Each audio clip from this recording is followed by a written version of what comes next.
Feynman said, no, none of my students are crazy enough to work on something like that. I mean, that's nuts. It's just a kooky idea. That's what he said. That's a kooky idea. Well, he says, actually, maybe there's this one guy I know that would work on it. You might hire him for a summer job, but he doesn't really know much about computers, but he's a really hard worker. And I think he's pretty smart. And I was like, okay, well, that's good enough recommendation for me. What's his name? He said, Richard Feynman. He shows up the first day. He salutes. He says, Richard Feynman reporting for duty, sir.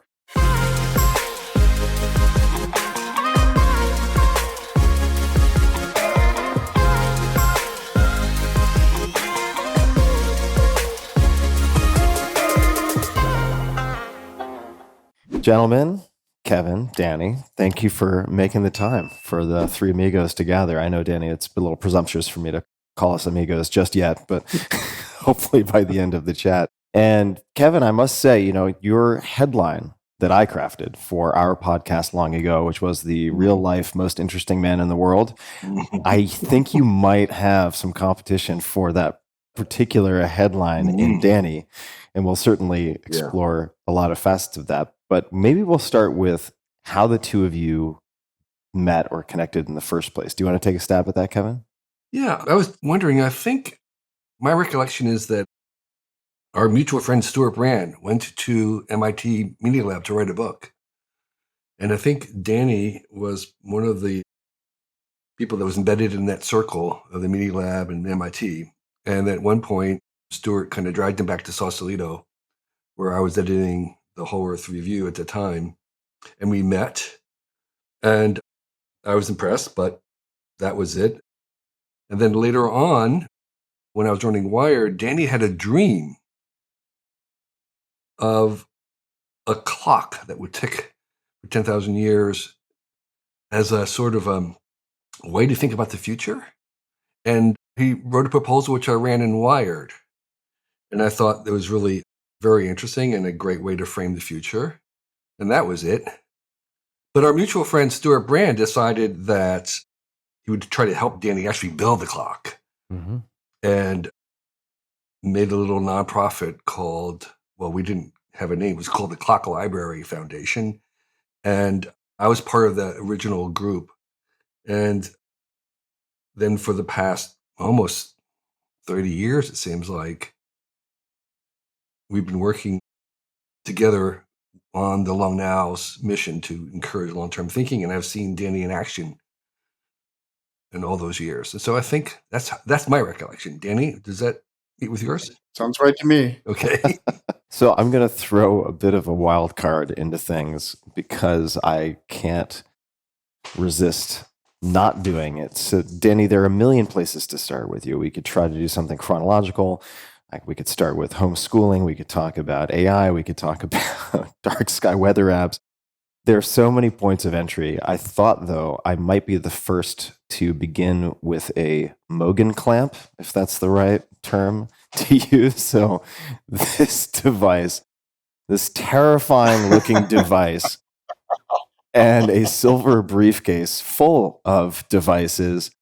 How does this fit into your story? You might need to explain because I have no idea what this is. Okay. Well, at some point, I realized that I really wasn't going to figure out what I was going to do when I grew up. And that I always enjoyed new problems that I didn't know about. So I started a company called Applied Invention with Brand Ferriss that kind of worked on everything. And so how do you recruit people for a company like that?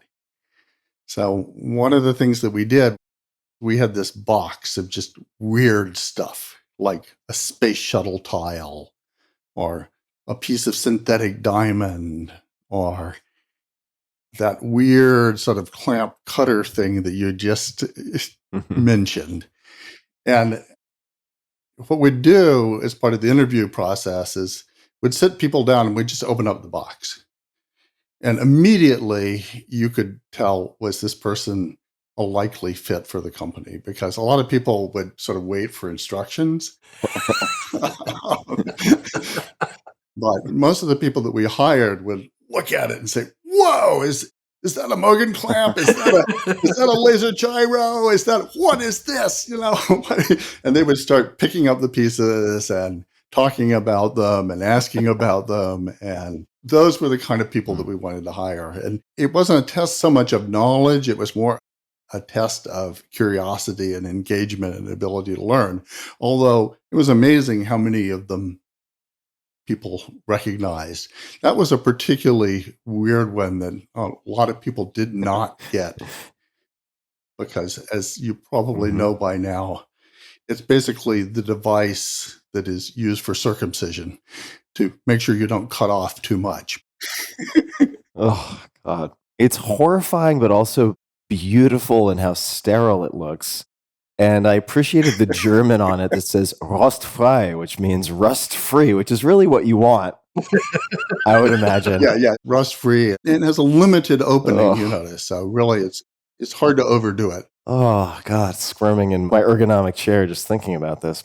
The funniest person who ever opened that box was Robin Williams. And you can imagine where he sort of went with like space alien sex toys and things like that. He knew what everything was and gave us an elaborate description of it. All right. I can't resist taking the bait.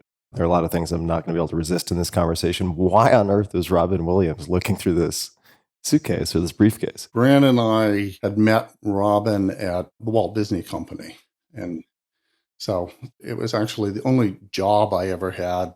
I worked for a while as something called Disney Fellow and Vice President of Imagineering. And it was a job in the sense that I got a paycheck, which was actually kind of a novel experience for me because I usually pay the paychecks. When I saw benefits, I suddenly realized what benefits meant, because always previously benefits was something I had to pay. That was a kind of a second education for me after my MIT education in completely different kinds of things. But part of it, how big companies were, part of it. So I'd like to hear, Danny, a little bit about that progression where you got your degree in, I don't know, math or computer science, and then you started a company, as you said yourself before that. That progression to work for Disney is not an obvious step for anybody.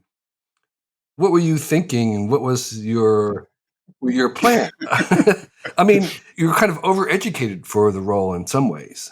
Well, I've never really had a plan, I will admit. It would be nice some people know where they're going in life, and maybe I'll figure that out someday, but opportunities present themselves. And that was a moment in my life. When I went to MIT, I knew I wanted to work for Marvin Minsky, which is a whole other story. And I studied AI under Marvin Minsky in the early days of AI. But I realized that AI was not going to happen without big, fast parallel computers, which didn't exist at the time.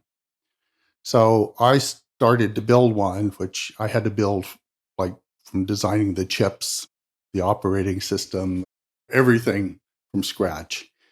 And it rapidly became too big a project for a graduate student to do at a university. Even though DARPA was giving me the money, the university didn't like a graduate student having this many employees.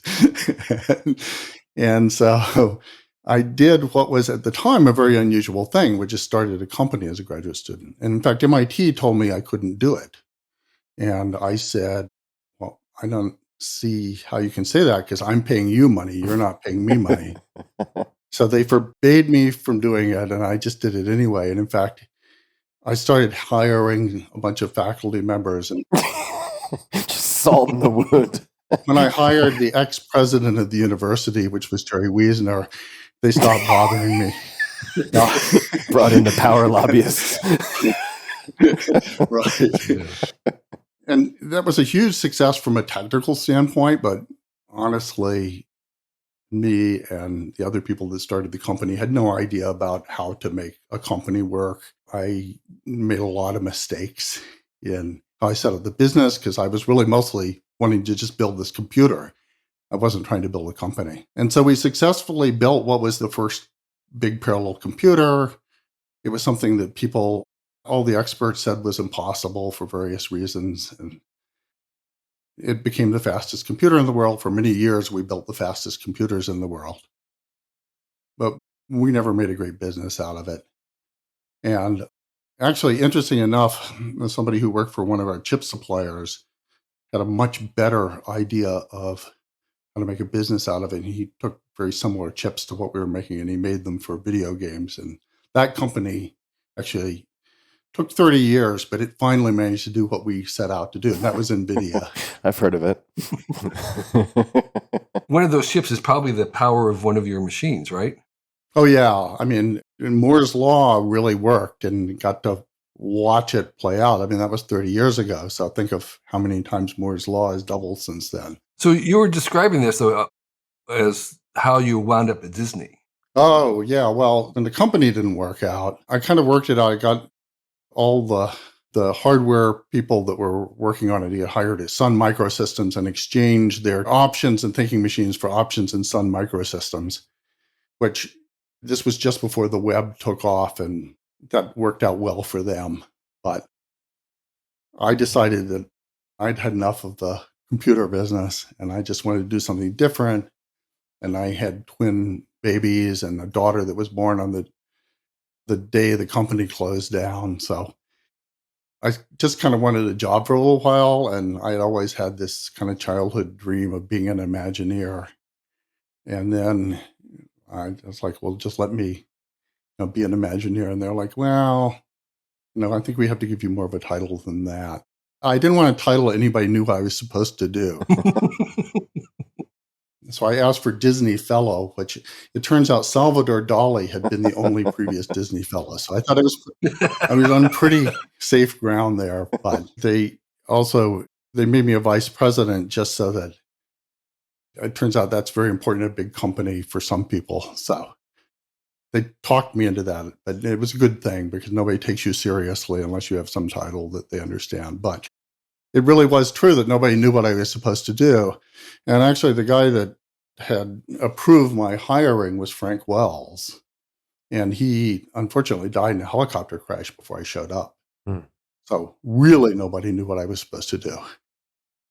But that turned out to just be a fantastic way to get an education because I could say, I want to be in the meeting where we decide what we're going to build in Florida that became Animal Kingdom, or what we're going to build in Paris, or what, so I would insist on being in a meeting, and everybody would be a little bit worried that maybe I had some authority and nobody would say no to me. So I learned a huge amount about kind of storytelling and the kind of, I would say, the artistic way of looking at things rather than the engineering way of looking at things. What would be an example of that, Denny, of something you learned in terms of being able to tell a story? I mean, some of them shocked me as kind of bad because, in some sense, show business is about basically making stuff up, which is a nice way of saying lying about things. And so it's not really tethered to reality. So, in science, if you have an argument, somebody's right. But in show business, that's not really true. Just somebody wins the argument. And you never really know who was right. So there's a completely different way people relate to each other. So basically, you make a movie and it either is a flop or it's a great hit. And if it's a great hit, everybody who was in the room at the time they decide to make the movie gets promoted. But, nobody really knows why it was a hit or who was responsible or so on. Very different from engineering where there's a sort of ground truth. Here's an example, like one of my first days. Early on, they knew they needed to get in online spaces, and they said, we need to make some kind of online service or Disney Online. They didn't know what it was, but they knew online was a big thing. This was kind of the Sillywood period when Hollywood and Silicon Valley were dancing with each other. And so they sat down and said, okay, everybody just like write down on a piece of paper, just like some sketches of what you think this thing's going to look like. And so I draw the kind of block diagram of the servers and the services and you've got to have ways for people to log into it and a database that, has a typical kind of engineering block diagram. Then everybody else at the table, we go around the table and everybody else holds up like a picture of a magic castle, or it's all like images of things that you would look at, nothing about how anything would work. And I hold up mine. Everybody's like, you think it should be a bunch of boxes with lines? They didn't. It was just a complete disconnect. But they knew something, and they focused on different things than I did. And after a while, I came to appreciate that things they were focusing on were extremely important. And in fact, probably the most important things to making things successful or not successful in show business. So it was a second education for me. Could you say a little bit more about the artistic way of seeing things versus the engineering way of seeing things or looking at things? And we may end up coming back at some point to Richard Feynman. I own a number of placemats that he used to use for drawing practice in his somewhat mature friendships with one painter in particular.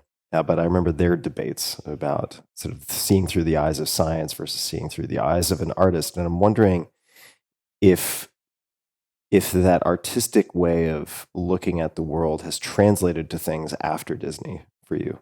Oh, well, it definitely has. And I'll focus on the part of it that influenced me the most. I mean, it was really interesting to be around people who knew how to draw, and I took drawing classes and things like that. But the thing that really stuck was learning what they meant by storytelling.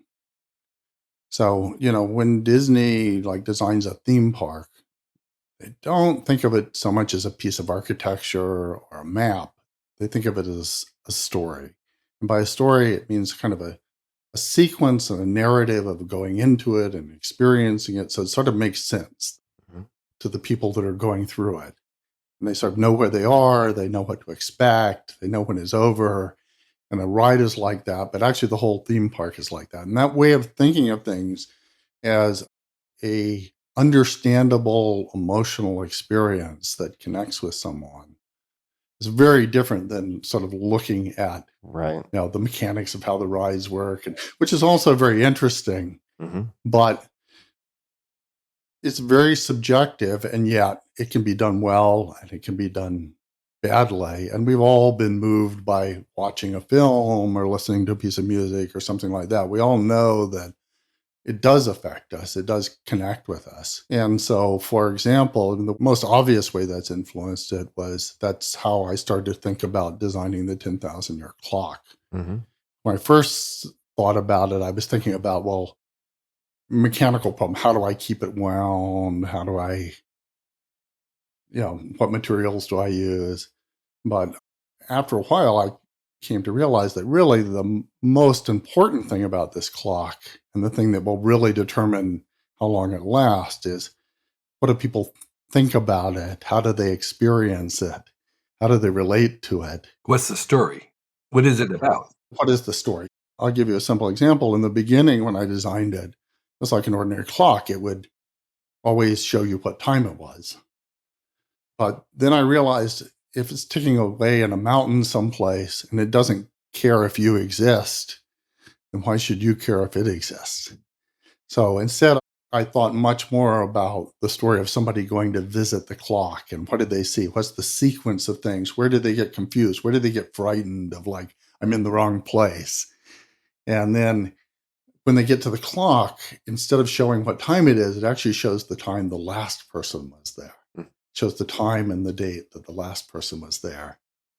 And then when they wind the clock, it catches up to the current time. And then, of course, this is sort of an idea that's obvious for anybody that's been at Disney, but people want to take home a souvenir. So what it does is it has a place on the date where you can take a rubbing. And so you can go home with a rubbing of the date that you were there. Things like that, I don't think I really would have thought about without that education at Disney. Whereas with that education, it's obvious that those things in some sense are much more important than how you solve the technical problems. And by rubbing, do you mean almost like taking paper, putting it on a wood carving and rubbing on top of it to create an imprint? Exactly. That's right. So if you did it like analog. Yeah. So a piece of tracing paper, any paper, and take a crayon or a piece of charcoal and you rub it across. And that's nice because it's something that is you, because it's like your hand marks, but it's also a unique thing of the date that you were there. So it's something that kind of could only exist because of you and because of your visit there. You run an invention company right now. And is that something that you also apply to your clients as well as when they come in?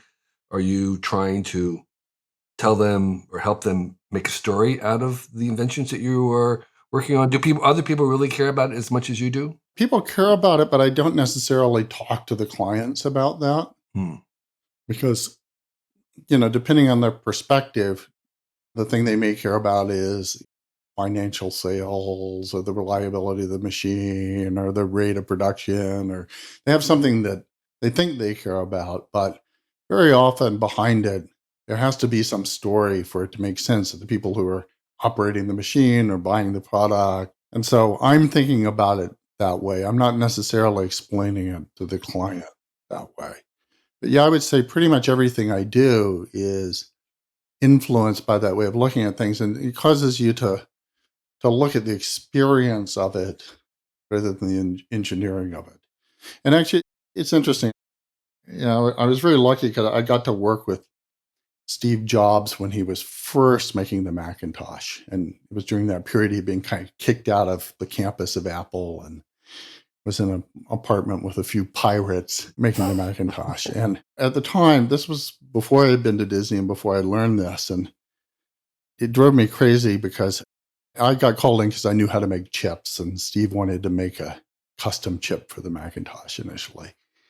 And it wasn't going to happen. And I was the one that had to look at it and tell him it wasn't going to happen in the time scale he wanted, which is not a fun thing to do with Steve. And so I was like, well, this is just reality. No matter how much you yell at me, it's not going to change. But you got this simulator that Andy is making all his software work on.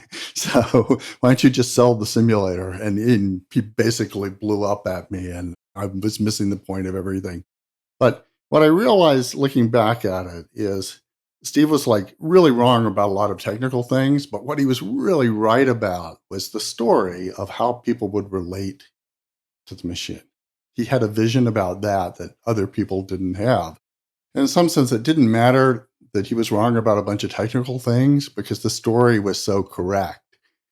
And the way that you related was so correct that all the technical things were fixable. But if you'd been wrong about the story, that no amount of technical excellence would have fixed it.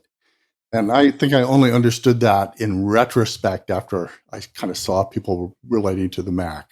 So, Danny, you have been doing AI for a very long time. You made the first computers that were in parallel. You called it thinking machines. Our slogan was, we want to make a machine that will be proud of us. Right, exactly. So what is the story on AI that we're not getting right now? There's a lot of focus on all these LLMs and neural nets, which are very old, actually. What do you think the story is? And what's the story that we're not hearing? Well, I'll tell you a story I told a long time ago about AI, which I called the Songs of Eden, which is, in some sense, it was a story about where human intelligence came from. And it was a story about a bunch of monkeys that kind of grunted and repeated each other's grunts they sung along with each other, didn't really mean anything. But they started noticing the mood of the other monkeys by the grunts that they were making, and their brains began to develop to keenly notice the moods of the other monkeys because they're social animals. And so they started evolving the ability to distinguish sounds. But at the same time, there was another kind of thing that was evolving, which there was no name for it then, but we call it memes now, which is, sort of things that got repeated and that were very catchy tunes and things like that. And so there was this kind of co-evolution of these two things. One of them with the monkeys got sort of better and better at distinguishing between the grunts.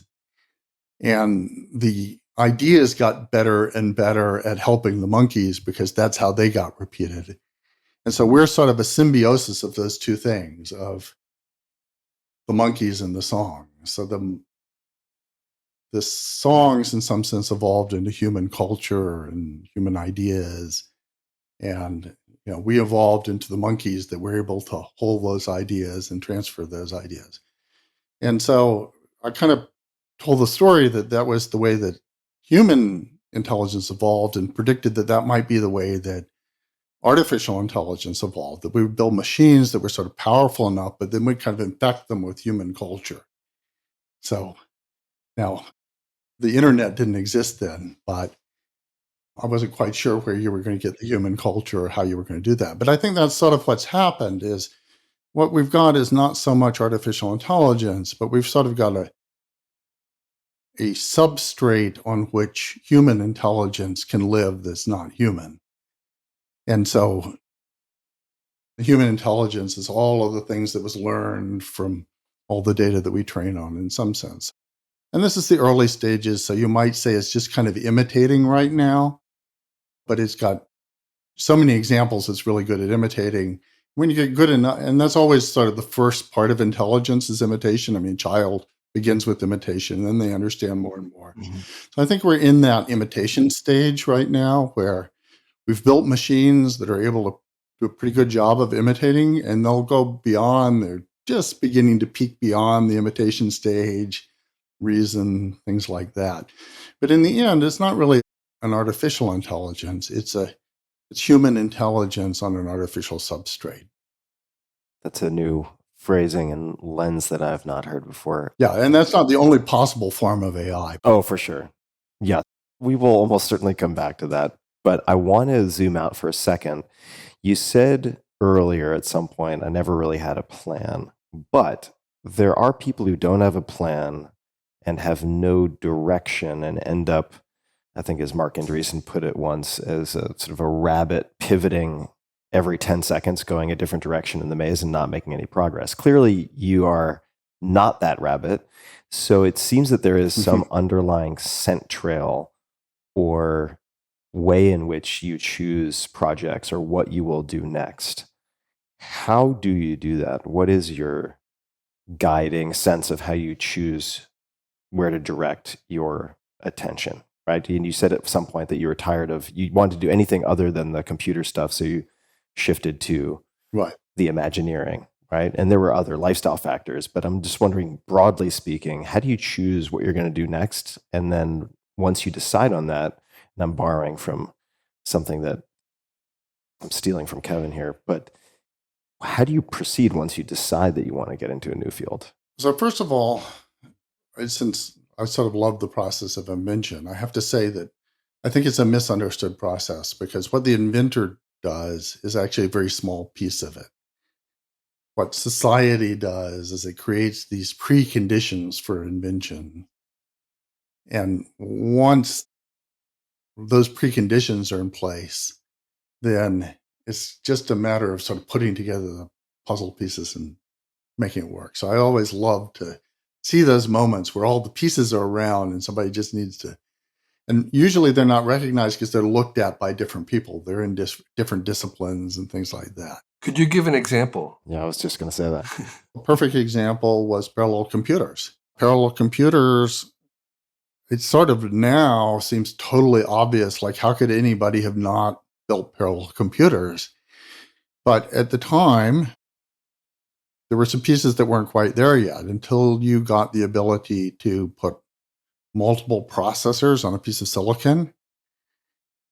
That required a certain level of complexity of the silicon production technology.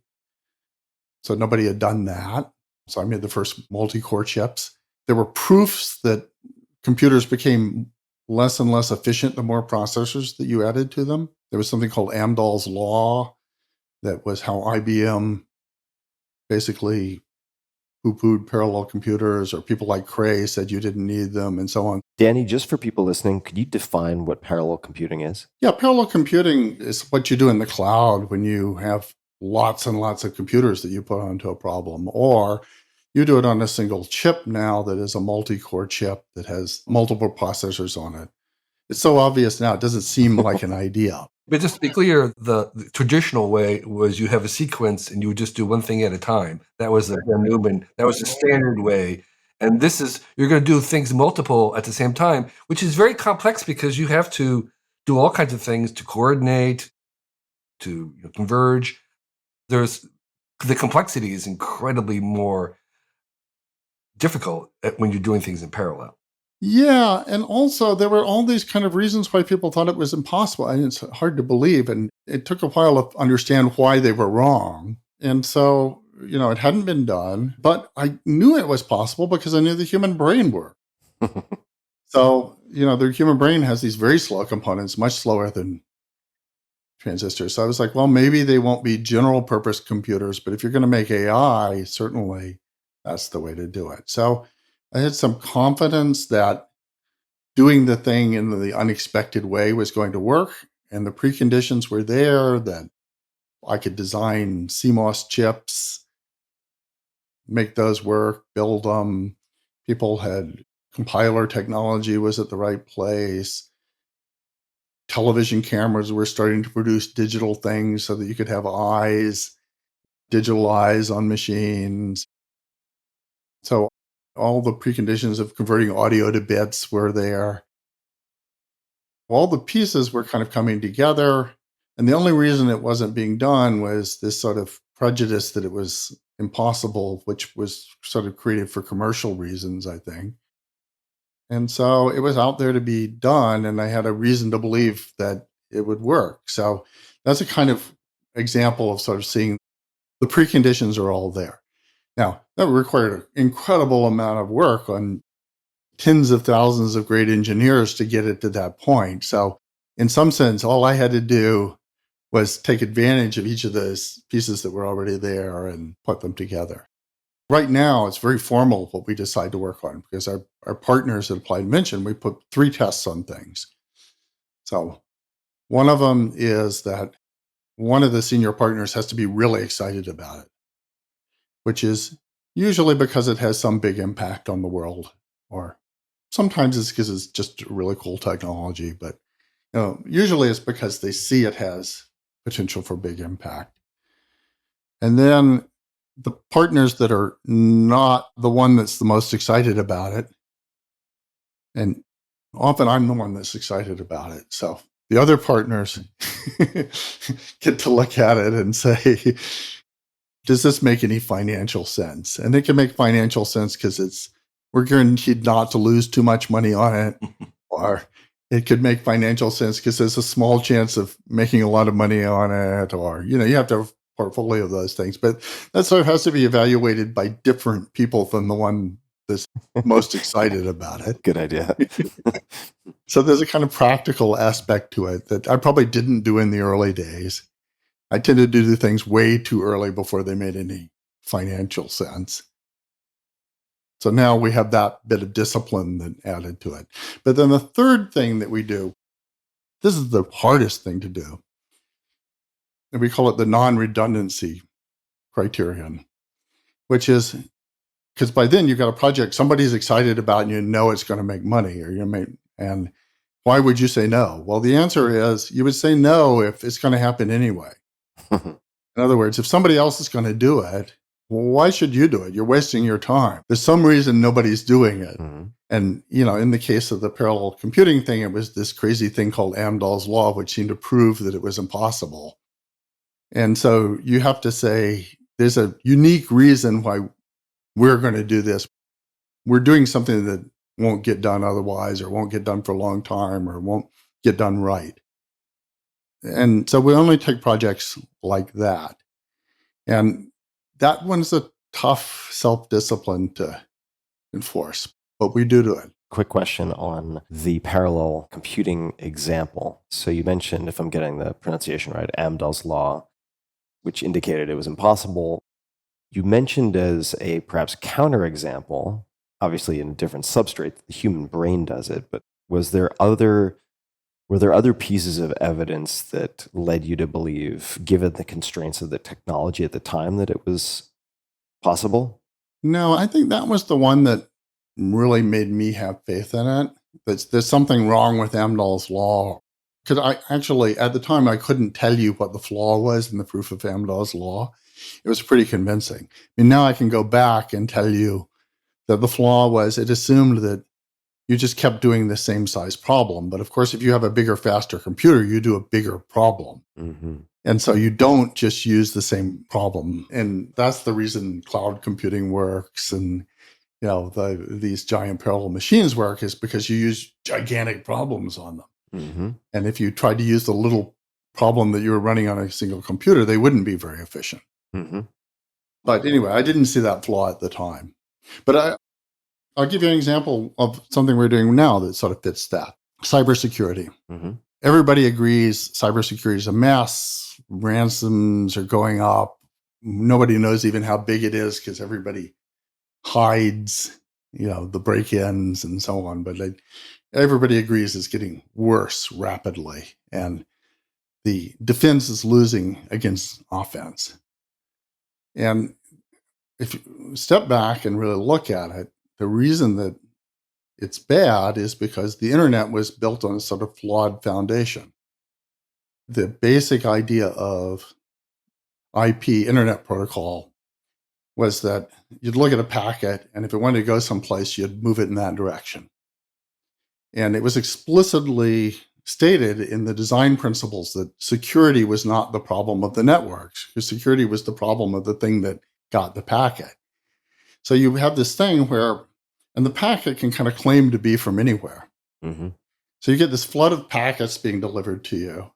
You have no idea really where they came from, and you have to kind of guess which are the good ones and which are the bad ones. Right.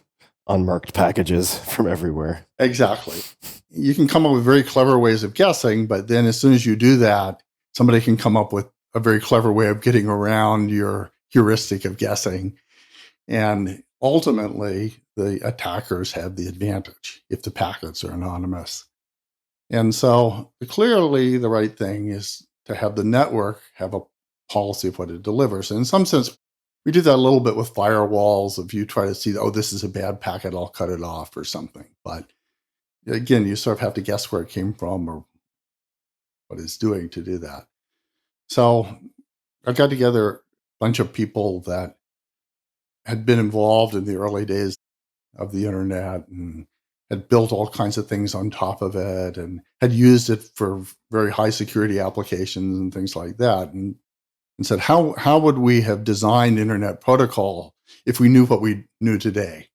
If we actually understood what cybersecurity was like, how people were really using computers, things like that. And, that's a non-starter for anybody, any normal commercial company to ask that question, because obviously you're not going to replace Internet Protocol. But it was a great hypothetical that kind of captured a bunch of very smart people's imagination.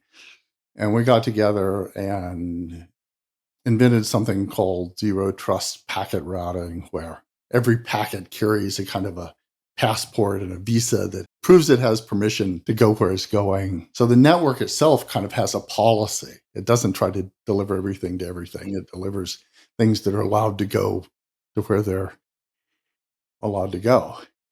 And then it turned out after we built that actually we looked at it and said, we could build this as kind of an overlay to start on the current internet.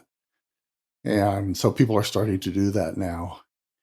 Oracle just announced a product that their cloud is going to start using this protocol. And so I think that that's going to cause a big shift in the internet eventually, because it is sort of gets at the foundational problem that sort of no sane company would have looked at as a business opportunity. And it probably isn't a business opportunity because it probably has to be open and a standard or something like that. But I think it's going to actually help the good guys actually make the world a better place. What do you think, Danny, and I'm going to keep this pretty broad, but the future of cybersecurity potentially looks like? And you can choose the time frame, 5 years, 10 years, 3 years, whatever you want to paint. But I mean, there could be the dystopian sort of Cormac McCarthy version of what cybersecurity looks like. Then there's the utopian kind of island Aldous Huxley version. And then there's probably something in between. But what do you think? I think you will actually shift to this. And what this is, there's sort of two completely different layers of cybersecurity that have nothing to do with each other. So you'll have the kind of layer that we have right now that we depend on, which is the endpoints kind of protect themselves. Mm-hmm. So they force you to log in and identify yourself or whatever the exchange certificates or Right. that will all still exist. But completely independently of that will be something like, it'll be zero trust packet routing or something like that, where the network itself is kind of aware of who's sending the messages, what permissions they have, and it's actually aware of the identity and sort of strongly authenticated identity of it. And that's a completely different system than we have now. So I think that two-layer system, actually the defender has the advantage instead of right now the attacker has the advantage. That's cool. So, Dan, I love your idea of the 3 criteria for deciding whether your company does things. I assume maybe that's also your personal one too, where it's, am I excited? Is there some viable means to keep it going? And then thirdly, would it happen without me? That last one supposes a certain amount that you know something or you have some ability that other people don't have to do it.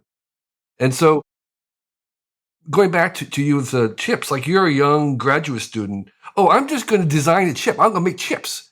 That requires either a lot of knowledge about chip making. It's not every graduate student who says, I can make a chip. And how am I going to make, I mean, so how do you enter into this area of chip design that you don't have, but you're confident that you can make a chip? So tell me about how you get there. Maybe it just requires a lot of overconfidence. So, of course, it always turns out to be harder than you think. Right. But I guess I am gravitated toward learning new things. And I've also developed the ability to kind of search out the people who really know the things and hang out with them. So find the people that really understand it, hang out with it, learn it. And so it's not that I know things other people don't, but maybe I know a different combination of things that other people do know. Mm-hmm. And I'm kind of willing to learn the things I don't know and kind of have a technique of doing it, which is hanging out with people who are smarter than I am. Yes, let me open that up a bit. So I feel like there are many different species of hanging out with people, right? So I could have as many group dinners with wine and banter with experts in AI as humanly possible. And who knows, maybe I'd have a hangover and a few great ideas I thought were great, at least jotted down in a notebook. Could you give a few examples of how you interact with people? Maybe because the name was invoked earlier, you could start with Marvin Minsky and maybe your first meeting, because maybe that'll lead us somewhere interesting. Okay, so Marvin Minsky is the person who named artificial intelligence. He and John McCarthy kind of founded the field. And so when I went to MIT, I kind of knew that I wanted to do artificial intelligence, and I had read about Marvin Minsky. So I knew I wanted to work for Marvin Minsky. Mm-hmm. And I had to figure out how to do it. And the AI lab was sort of locked up in Technology Square. It was hard to even physically get into it. And you couldn't get into it unless you had a key, and you couldn't get a key unless you had a job there. So I decided, okay, first thing I got to get into the building. It's like Ocean's 11. Yeah.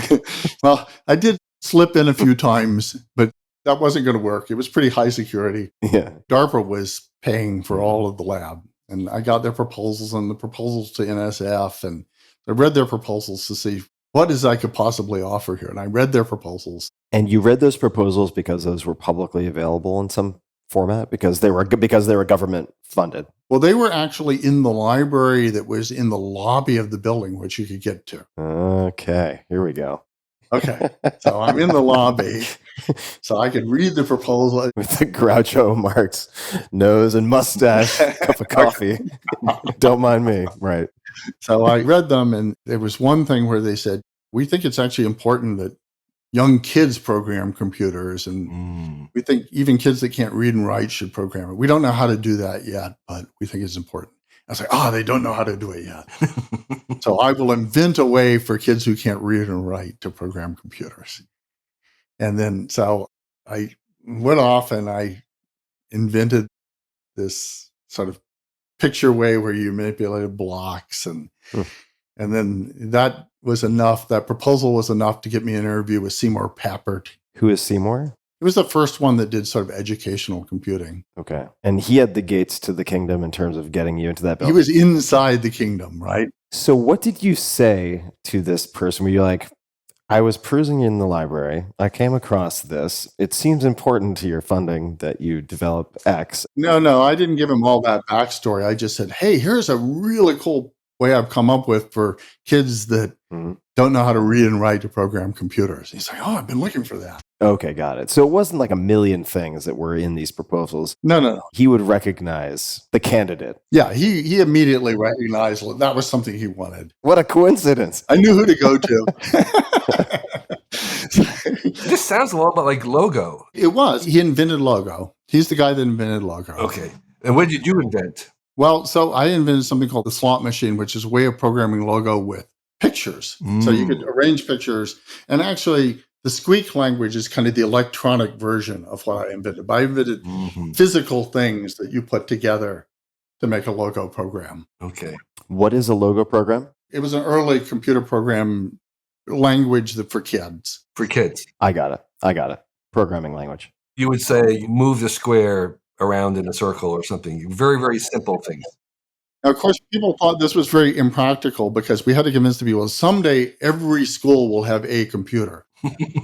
That was considered very implausible at the time, but that was our stretch idea there, that someday every school would have a computer. So I had a physical way that you could kind of program it by putting these, and so I got hired, and I got a key to the building. Okay, so now I'm in the building. Phase one complete. I'm building it. Yeah. I go up to Marvin Minsky's office. Marvin's never there. So, but after a while, I make friends, and like, where's Marvin? And it's like, oh, he comes in at night, and he's working downstairs in the basement, and he's building something which is a personal computer. Whoa! And I was like, okay, that's great. And so, but I had the key. The key, you couldn't get into the basement without the key either, but I had the key. So sure enough, I go down there at night, and there's Marvin Minsky with his graduate students around him. In those days, they were wire wrapping machines, and there were the diagrams lying around all over the place of the computer. And of course, I'm too shy to talk to Marvin, and I don't really have anything useful to say to Marvin.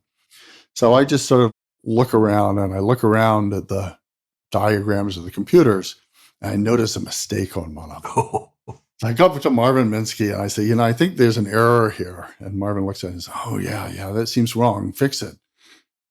And it's like, well, do you mean fix it on the diagram? I mean, he's like, oh, no, fix it on the diagram, fix it on the machine. Just fix it. And so, okay. And then so then I look around and I find something else. I go to Marvin with him. I said, don't ask me every time. Just like fix the problems. And so after a while, I just started working in there. And I think Marvin just sort of assumed I worked for him.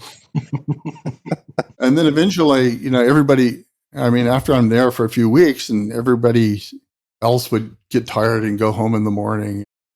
Then Marvin, at some point, he was like, well, where are you going? You need to ride someplace? I'm like, I need to go back by nowhere. He's like, why don't you just like crash in my basement?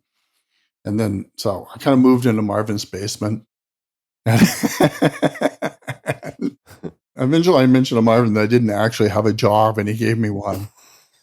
But I still sort of had my job at Logo working for Seymour. But so, that was how I got into the AI lab and started working for Marvin Minsky. Yeah, I'm hanging out with people. So there's one other example that you were going to give Danny outside of Marvin. Learning by hanging around people. Yeah, learning by hanging around people, or like the Hillis method of hanging around with smart people. Well, I was going to give the Feynman example as the other. Oh, great. Yeah, let's do that.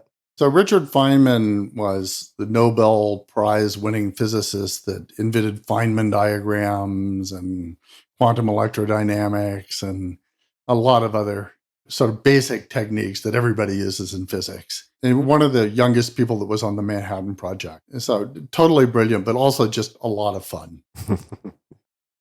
And we really hit it off. And I liked him a lot and thought he was super smart. And so when I was starting thinking machines, I wanted him involved somehow. So I went to visit him at Caltech, and he invited me to stay at his house again. And I explained to him building this parallel computer, and I said, do you think you have any students that we could hire or hire as interns or something like that might be interested in working on this? And Feynman said, no. He said, none of my students are crazy enough to work on something like that. I mean, that's nuts. And it's just a kooky idea. That's what he said. That's a kooky idea. And he says, actually, maybe there's this one guy I know that would work on it. You might hire him for a summer job, but he doesn't really know much about computers, but he's a really hard worker. And I think he's pretty smart. And I was like, okay, well, that's good enough recommendation for me. What's his name? He said, Richard Feynman. So he came, he showed up on the first day, it was in the middle of summer. He shows up, and of course, starting a company, you got like worrying about closing financing and things like that. And I wasn't really thinking of like, what's everybody going to actually do when we get all this set up on the first day? And he shows up the first day, he salutes, he says, Richard Feynman reporting for duty, sir.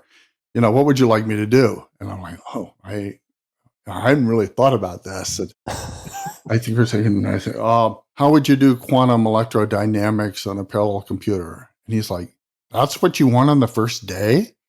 It's like, is that really what you need doing? And I was like, well, actually, the truth of the matter is we don't have any like pencils or paper. Nobody's gotten any supplies. He's like, great, I'll be quartermaster. And so he goes out and he gets the supplies. That was kind of his first job. Every summer he would come to thinking machines. And of course, we got more serious tasks. And he actually started the first quantum computing project in thinking machines. So we were, again, a bit ahead of our time on that. Probably way too ahead of our time. Danny, what I find interesting in your approach of hanging out with people is when you're going into a new field, you're not like reading the papers. You're going to talk to someone. Do you learn best by conversation and listening, or do you learn by reading some fundamental papers? I read enough papers that I have questions because you're wasting the time of a Marvin Minsky or a Richard Feynman if you don't ask them something that makes them think. Mm-hmm.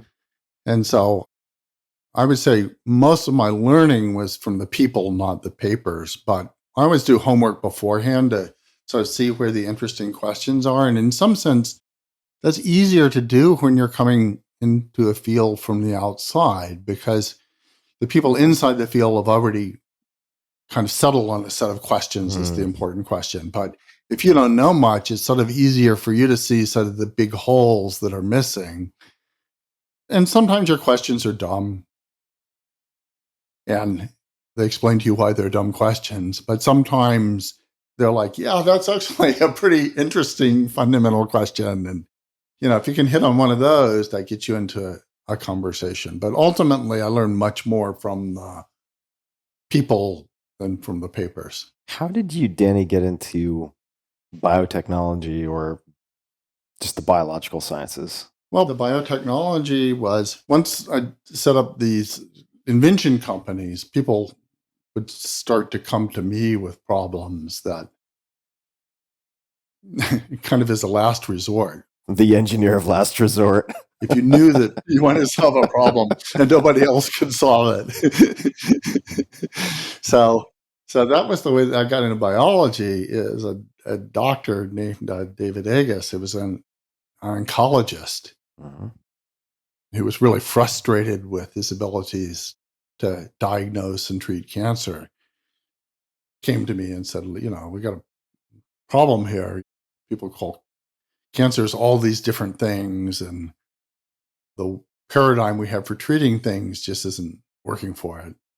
And I started talking with them about it, and that led to a big collaboration. One of the things that we realized was, in some sense, cancering isn't something you have like a disease. It's something that you do, like your body does, and your body's constantly doing it. Your body is probably cancering right now in 3 or 4 different ways, but usually it deals with it and stops it, and occasionally it gets out of control. So if you start thinking of it more like a verb, and then where's the action happening? Well, the action is happening at the levels of proteins being expressed and proteins interacting. And so even if I knew all your genes, I don't know what your proteins are doing. I know maybe what possible proteins are, but proteins, after they get produced by the genes, they modify each other, and they also come in by food and the bacteria in your gut and everything like that. So what you really want to see is the proteins, what's happening in the proteins, and nobody had a way of looking at the proteins. So we started developing a way that you could take a drop of blood or eventually a cell and look at just measure all the proteins in it and see how that changed with time. And we started doing it with mice and studying, as they got cancer, we could see how the proteins changed and the cascades. And then you could look at ways of interfering with this process, which is different in every form of cancer. So once you start looking at it as kind of a runtime thing rather than something that you have. What do you mean by runtime? In other words, there's 2 ways of looking at what's going on in a computer. I mean, I could stare at the code for a long time, but if a better way of debugging the program is to try to run the program and look at what's actually happening. Yep. And in some sense, if you look at genetics, you're looking at the program. Yeah. But if you had a way of looking at all the proteins, that's the equivalent of the debugger to see what's actually happening. I understand. And so, this kind of became a different way of looking at cancer, and the National Cancer Institute got interested in it and gave us the money to actually do, make some real progress in it and so on. So that's how I got into that one. Mm-hmm. So going back to that, as you got into working with this doctor, is your idea, well, you probably say, I don't know that much about proteins, so I'll start to hire people who will be the expert in this. My job will be to find the people who know the most and then start to work with them? Or are you trying to bring yourself up so that you're now an expert on proteins as well? First of all, he was one of the world's experts. Right. So first step was just learn from him. But then he knew people that were other interesting people to talk to and introduced me to them. And it was the same thing with Marvin. Marvin introduced me to other people, or the same thing with Feynman. Once Feynman introduced me to his arch enemy, Murray Gell-Mann. Keep him close, Danny. Keep him close. So in that case, it was really David Agus was the doctor that was my mentor in helping me. And I think with all these people, they like explaining it to somebody who doesn't understand it because they get to sort of go back to the fundamentals. And then that's a process. If you've ever taught somebody something, you know how much you learn teaching somebody something. So that was in some sense what I had to bring to the party. Was I was the blank slate that didn't know anything, that was asking the dumb questions. How did the doctor find you, Danny, at that point? How did he end up calling you or emailing you? It was funny. He kept calling me, and I didn't, because you get a lot of incoming calls. Yeah, unknown caller. You're like, no thanks. Mostly, I don't respond to them. And then finally, he was resourceful enough. One day he got, I think it was John Doerr, Al Gore, and Bill Bergman or something. He got 3 different important people to call me up and say, talk to this guy. So I did. It was so far afield from things I knew about. Did he explain why he hunted you down in that way? I'm just imagining within the, let's just say, I think it's fair to describe medicine sometimes as a silo, just as there are many different silos. To reach that far afield, to investigate some of the questions or to try to unpack some of these issues, at least I know a lot of doctors, MD, PhDs, researchers, not a lot of them do that necessarily. No, he's a very unusual kind of a doctor to do that, just like Dick Feynman was a very unusual kind of physicist, and Marvin Minsky was a very unusual kind of computer scientists, that they all, first of all, they all share a kind of playfulness and curiosity. Mm-hmm. And they all share a kind of skepticism about the experts in their field. They appreciate that they know a lot of things, but they also appreciate that they're missing a lot of things. Right. And I think that's probably rare in a field, because you're really, the best strategy for becoming important in a field is kind of go with the flow, work on the accepted important questions, don't question the things that nobody's paying attention to, and don't listen to people on the outside of the field and things like that. So yeah, these are all very unusual people to do that. Mm-hmm. And so I do have to find an unusual person that sort of is willing to put up with a dummy like me. Going back into your 3 criteria of you have to be excited by it, you've got to have some kind of financial basis, and no one else is doing it. I bet that there's still 3 or 4 things that come a month that come into you that would fit those definitions. I would think that your opportunities are even within that space, you still have to make some choices about what you spend your limited time on. So how, in addition to that, do you have like a 4th criteria that you're using? I'm kind of realizing, and I never articulated this before, but there's always something that you kind of want to learn about. Ah, And so in that case, it was clear that there was a lot happening in biology that I didn't know much about. okay. And so it was an excuse to learn about it. How about today? I mean, how about this month? I'm sure you've got 3 opportunities, something interesting, maybe can make money. Yeah. No one else is doing it. How did you decide what new thing to do in the last month? I should say that the make money thing isn't exactly like you put it that way, because I've never really done things to like optimize to make the great Right. $1 billion company or something like that. But you sort of have to have some financial Sure. model of how you're going to pay for all of this. It has to have some sustainable way of paying for itself. Sure. It doesn't have to make you rich. Disney's formulation of that, which is we don't make movies to make money. We make money to make movies. Yeah, I think that's a much better way of doing it. Right. So you definitely have to have something that's sustainable. Otherwise, you're going around begging all the time. So your 4th one is I'm going to also learn something. This is a way for me to learn. Well, I'll tell you what, like right now, I've gotten very interested in agriculture, which part of it, I got interested in it because during COVID, I moved out to a farm in New Hampshire, and I started realizing, we just grew food in our own greenhouse, and I started realizing how much better this food was than what I could get shopping at Whole Foods, and started thinking about the whole supply chain and why was it food was so bad and expensive. And the more you looked at it, the way we do food today kind of relies on finding some place where you can pay somebody an unfairly low wage to do something and bringing the food from there. And that's not really a sustainable future. And the land in which you can do that, and just the social justice doing that, is not going to hold up. And people want more protein, people want better food. And it's incredibly energy inefficient you're better off in California, but here you go to a grocery store, most of the vegetables you find in the grocery store are many weeks old. They've been shipped across thousands of miles in refrigerator trucks. Great cost in energy. They're just about to spoil by the time they put them on the supermarket shelves. They've had all the flavor and everything bred out of them so that they can optimize their ability to withstand shipping long distances. The rest of the world couldn't repeat this inefficient system that we've done, and yet the rest of the world wants to eat much better food, wants to eat more protein.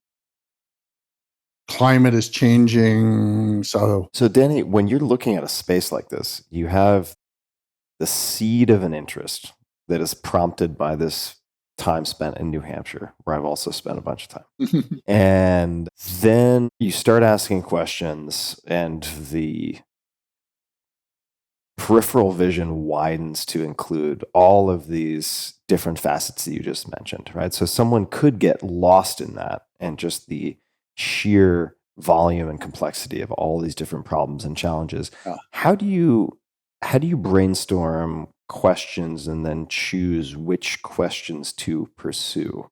Well, I guess what I'm interested in, and maybe it's because of the technique I've developed of learning things, is are there ways to change the system rather than solving individual point problems within the system? Mm-hmm. You have a very systems view of the world. Yeah. Okay.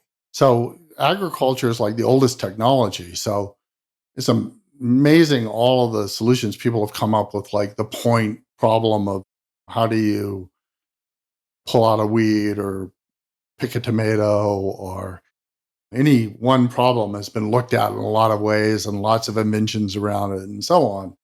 But it's surprising how few people kind of think in terms of what's all the things that have to happen for food to get grown and it end up on the table.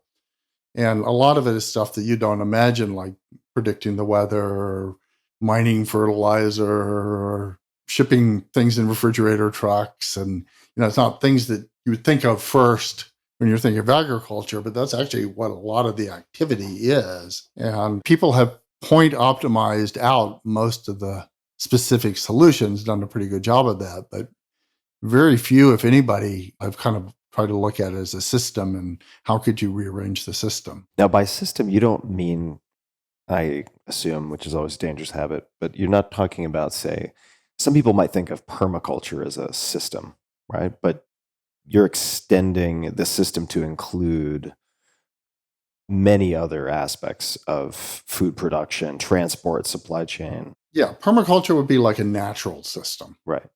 And so nature does think in terms of, or build things in terms of systems. Mhm. Ecologies are systems. But typically, we engineer things in terms of point solutions that get put together into systems. Kind of cobbled together. Yeah, cobbled together. And that's because that's probably, that's the commercial opportunities. If you make a better point solution to something, you've got a market and you can build up expertise and a competitive advantage and so on. So there's a reason why people do that. Mm-hmm. And the system things are more complicated and more likely to fail. And a lot of times I do look at it and decide this is too complicated. I can't do anything. But sometimes you look at it and say, wow, a lot of the easy things haven't been done. If you change this and you change that at the same time. And did you find that in agriculture? There was some low-hanging fruit? oh, yeah. And agriculture is very, very much like that. Pun intended. A lot more things if you could do it right.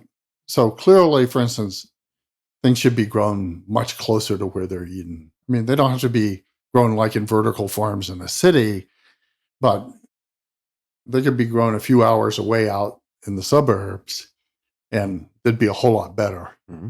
But here I am in Boston. You can't hire an agricultural worker in Boston. Nobody knows how. First of all, there are very few people who know how to do it, and they would demand to be paid much more than you could afford to sell the tomato for.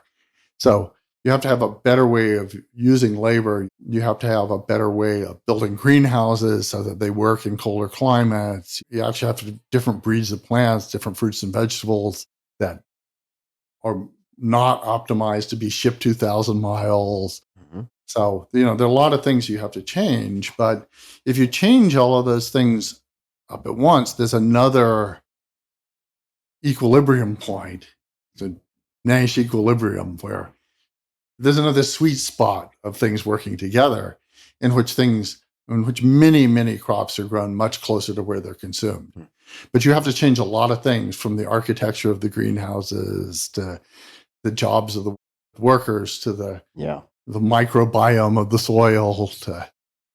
So you have to sort of be willing to take on all of that, which means learning a lot of new things. Are you currently in exploratory learning phase, or once you have this grab bag of different issues that need resolving to produce the outcome of having multiple foods, or maybe all of your food, grown or harvested and sourced near Boston, let's just say? Do you rank order those and then tackle one? Do you have teams or contractors and you try to parallel process for at the risk of using that completely incorrectly? So one thing is you need to find kind of a visionary source of funding. The patron, right? You need your Medici, right? Yeah, well, Medici or somebody who already has this idea and is trying to make it work and hasn't figured out how to make it work, which is what happened in this case. So, and actually, the doctor that I mentioned before was already working with a company that was starting to do this, but didn't really know how to make it work. And so they came to us for help, and we probably gave them more than they ever imagined that they wanted. And sort of and together we made it into a much bigger project. And I think we're really going to make a real system. And, if you solve a real problem, then that comes with actually an economic opportunity, which they'll be able to exploit. But it requires visionary funders who are willing to take risks, and kind of like DARPA was for AI initially, or later other people were for AI. Like, I never would have been able to do the clock without Jeff Bezos kind of seeing the vision and saying, yeah, I'm willing to step forward and do this. Those are rare people. So I guess I've been lucky that I've run into a bunch of those rare visionary people that are kind of willing to take a bet on me. So you have many talents, Danny, so many talents. I'm wondering, which one do you feel is your superpower? I don't know. Maybe not being afraid to learn new stuff. In some sense, maybe it's a superpower we're all born with. So maybe I've kept a superpower that kids have, right? So kids, they're not afraid to go in and see something new and strange and start playing with it. And then after a while, there's a lot of things in the world that gets sort of beat out of you. That you learn not to do that, and you get told not to do that in lots of different ways. And I guess I was lucky enough to be around people that didn't beat it out of me. Wow. Here's what one of your kids told me. They said your superpower was a mind shifter, someone who can easily shift into different mindsets and view things from multiple perspectives. And I think I would agree with that. I think that your lateral thinking is, to me, one of your superpowers. That may have come from my childhood, because my father was an epidemiologist. So we lived pretty much any place that was a hepatitis epidemic, which often came with a war and a famine too. So I lived in a lot of strange places around strange cultures. So you sort of had to mind shift into, like, what are things like in the middle of the Congo, or what are things like in Calcutta? Maybe that's how I sort of got that habit of being willing to shift my mind a bit. So maybe an angle into this, Danny, my understanding is that you homeschooled your 3 kids. Why did you do it, and how did you approach it, and how did that turn out? Well, first of all, I can't take personal credit for homeschool. I mean, my wife did a lot, and also we hired a bunch of tutors, and we worked with a bunch of other homeschoolers. So you guys jointly decided. Yeah. And I taught them some things, but it definitely takes a village. So when I was a kid, I did bounce around all these schools, and I remember sitting kind of being miserable in school and thinking, because I had some great teachers. I had some really bad teachers too. And I remember sitting in school and thinking, I will never do this to my kids. And so I didn't, But when you had a great teacher, they would kind of listen to where you were and help you, stretch you a bit. One of my favorite teachers was actually a woman named Mrs. Wilner. She was a librarian. And I was really interested in collecting rocks wherever I went. So I would always go in and ask for books on rocks. And she said, okay, well, here's some books on rocks, but here's a book on electricity too. I was like, whoa, I never would have asked for a book on electricity, but she kind of led me there. And here's a science fiction book. It's like, what's science fiction? And it was like a juvenile science fiction book called The Wonderful Trip to the Mushroom Planet. But, that was like, brought me into this whole other world. So great teachers are like that. They kind of see where you are and they stretch you to some place you can get to. Mm-hmm. That was wonderful. And you just have a lot more opportunity to do that in homeschooling than you do in a classroom.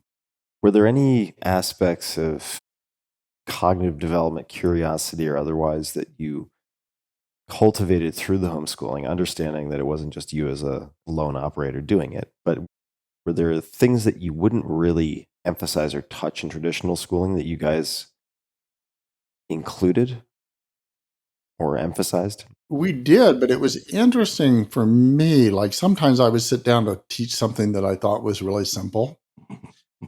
And then as I started teaching it, I realized, well, actually, this isn't so simple. There's like this other thing underneath it, and another thing underneath. So I was actually not such a great teacher necessarily. Wait. I know 2 + 2 = 4, but let's back up a minute. Yeah, exactly. You could back up. Instead of reminding me, I saw this happen in college. I had a math professor named John Colorado, and he was at the blackboard once, and he's writing along, and he says, so you can see that it's obvious that this is true. And he stops. And he sits there for a long time. It felt like 10 minutes or something. We're all just like waiting. He's like, yes, it's obvious. And he goes on. But I think that's one thing that you realize about teaching is how much you don't know or what that depends on. Yeah. And that was a wonderful thing. I think Dick Feynman was really inspirational in that. He really admitted when he didn't understand something.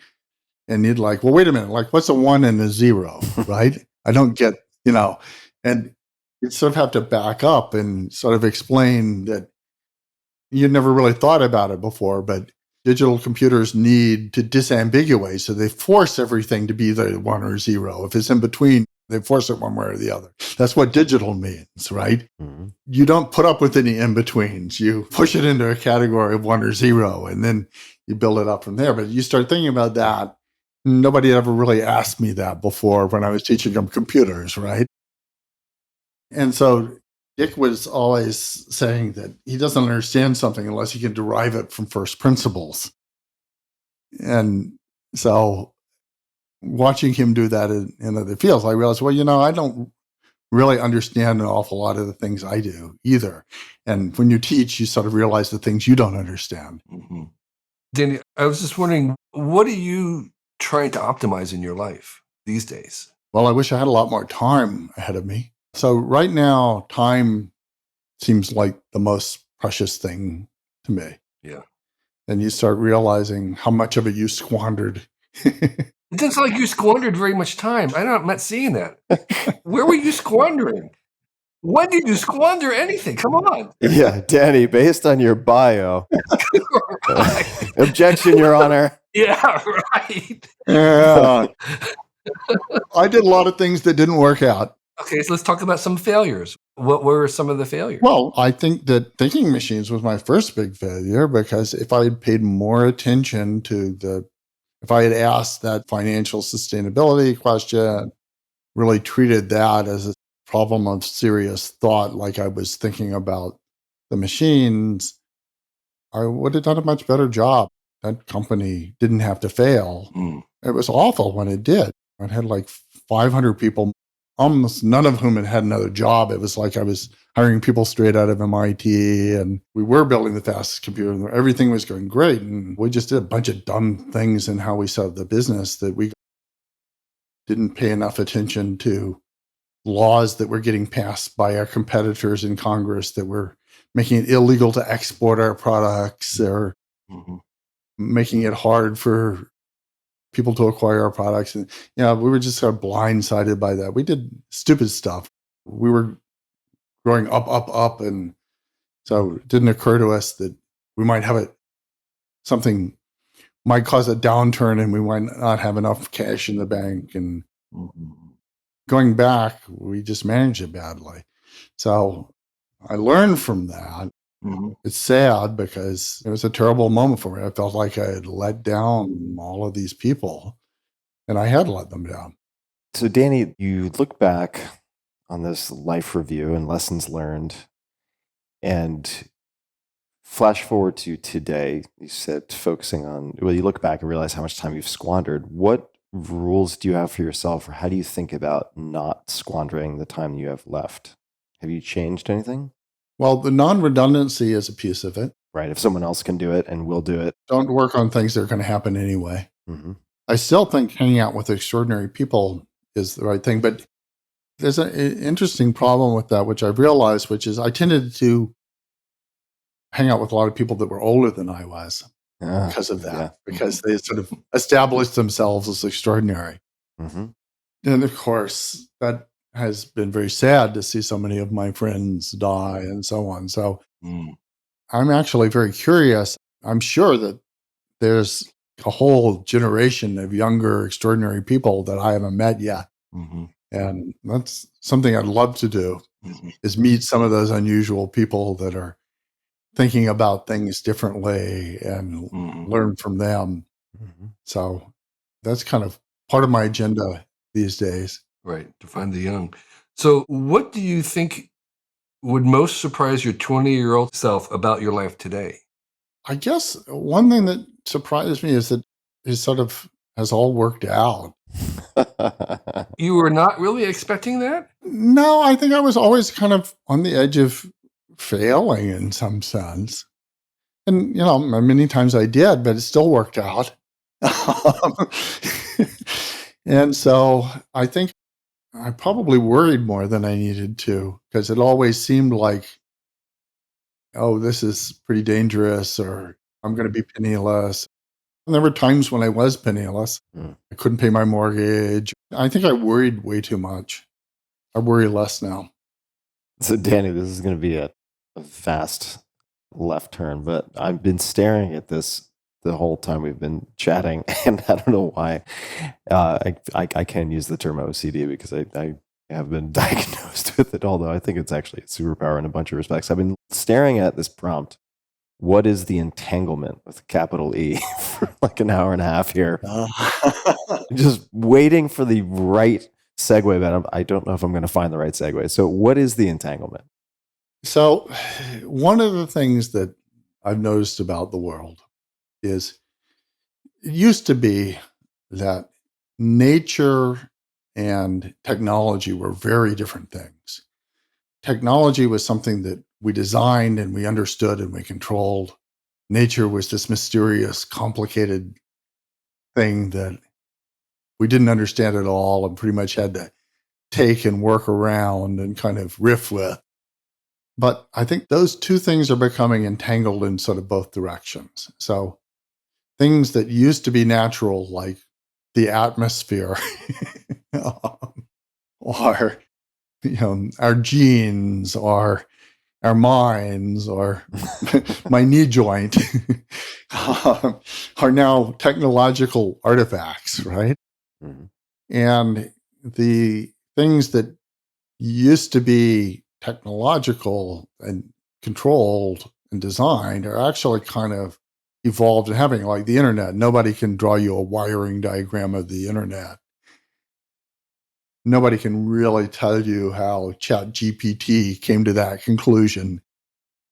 I mean, they could sort of make up a story about it, but they don't really understand it in the way that you used to understand a computer when it produced an answer, because it wasn't really designed. It was kind of a combination of designed and evolved and learned. And so what's happening is that a lot of people's use of computers is now they kind of know the magic incantations that cause this library to do that, but they don't really know like all the things that are going on underneath that to make it work. And so it's becoming more like nature.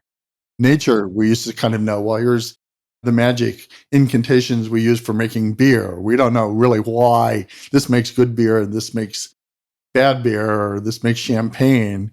But we sort of know when we do this, it does that. And that's kind of becoming our relationship with computers. So I think that what's happening is the distinction between the natural and the artificial is becoming entangled.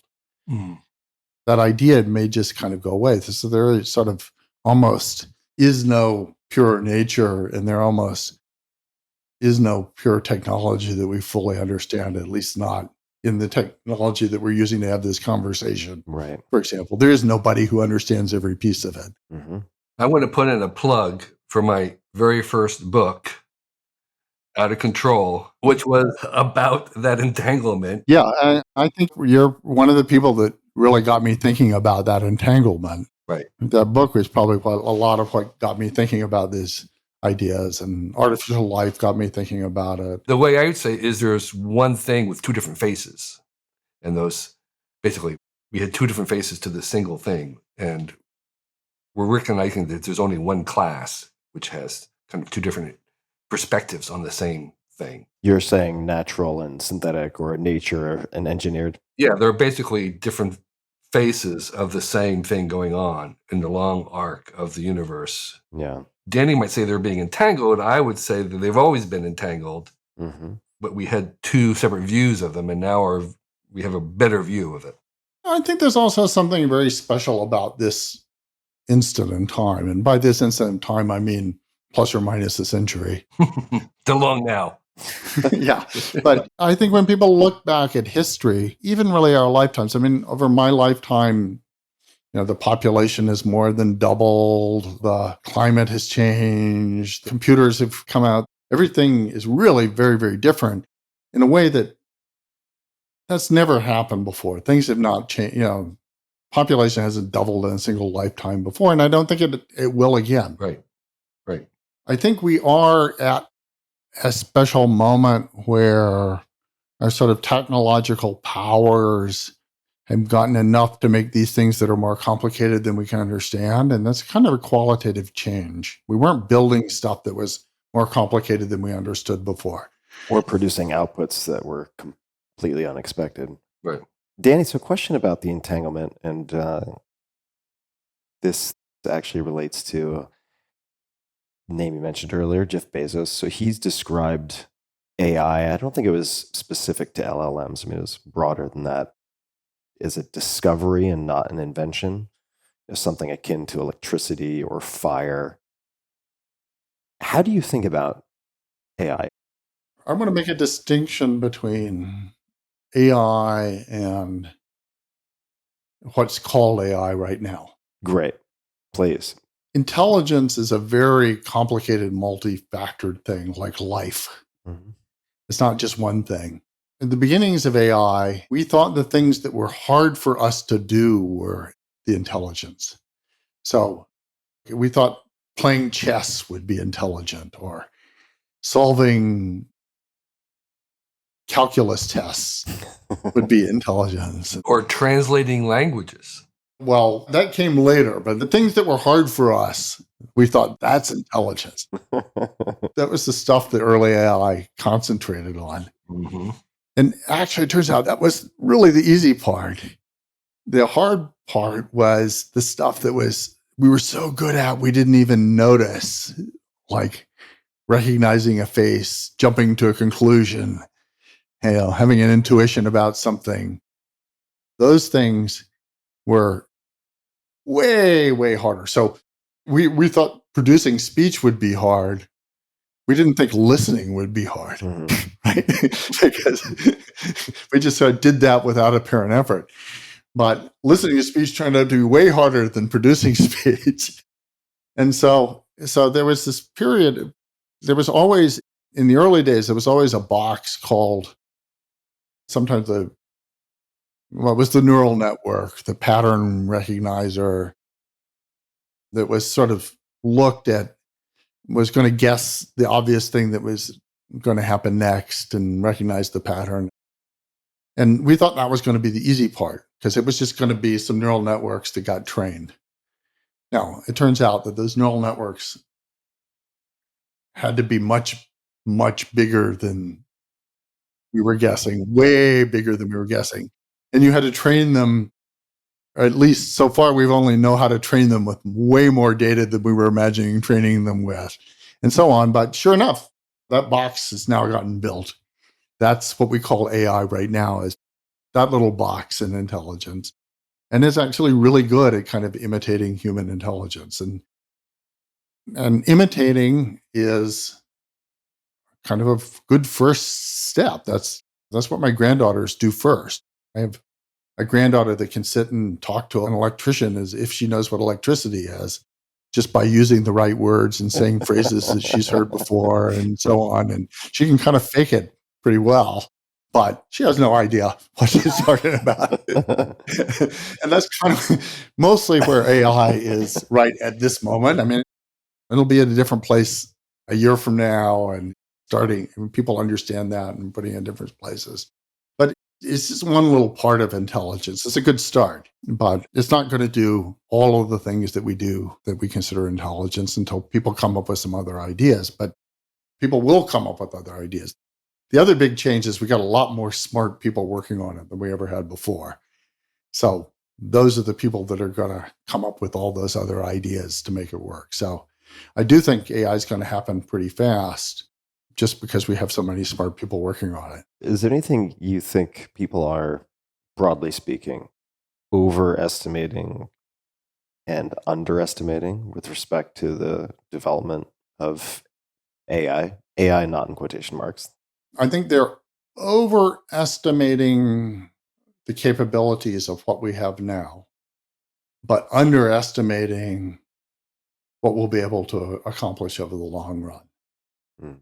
It's interesting. I think that people get mixed up on timescales a lot. In general, I'm kind of a short-term pessimist and a long-term optimist. And I think that probably applies to AI as much as anything. I'll make an observation that I've been reading the early history of the discovery of electricity, way before Tesla and Edison. I mean, like, Faraday and Davies and these guys. And what was remarkable was how the smartest people at the time, like Newton and others, were just so wrong. I mean, just so far off. The strangest ideas about what electricity was. And they really hadn't a clue. And it was just many, many years of going through, and actually before they had the scientific journals, they had scientific demonstrations every week where they were demoing the latest discoveries in electricity for paying tickets. And each time week would go along, they'd have another discovery. And what they were discovering, it was far more complex, far more unintuitive than what they thought. And I think that's exactly where we are with intelligence. We have no theory of intelligence. We have no idea what it is. We're just discovering some of the earliest primitives of what it might be. But I think we're as far from knowing what intelligence is as they were from understanding what electricity was in the 1700s. I think that's fair, except maybe it's actually quite possible we'll never understand what intelligence is. And that was sort of part of the prediction of the Songs of Eden papers. It may be easier to actually make intelligence than to understand intelligence. Yeah, we used plants for thousands and thousands of years without understanding how they work. Yeah. We use a natural world without understanding how actually they're made and are governed. So we can use things that we don't understand. So what's first is us being able to make things that we can use and don't understand. Yeah. So a quick question on intelligence, though.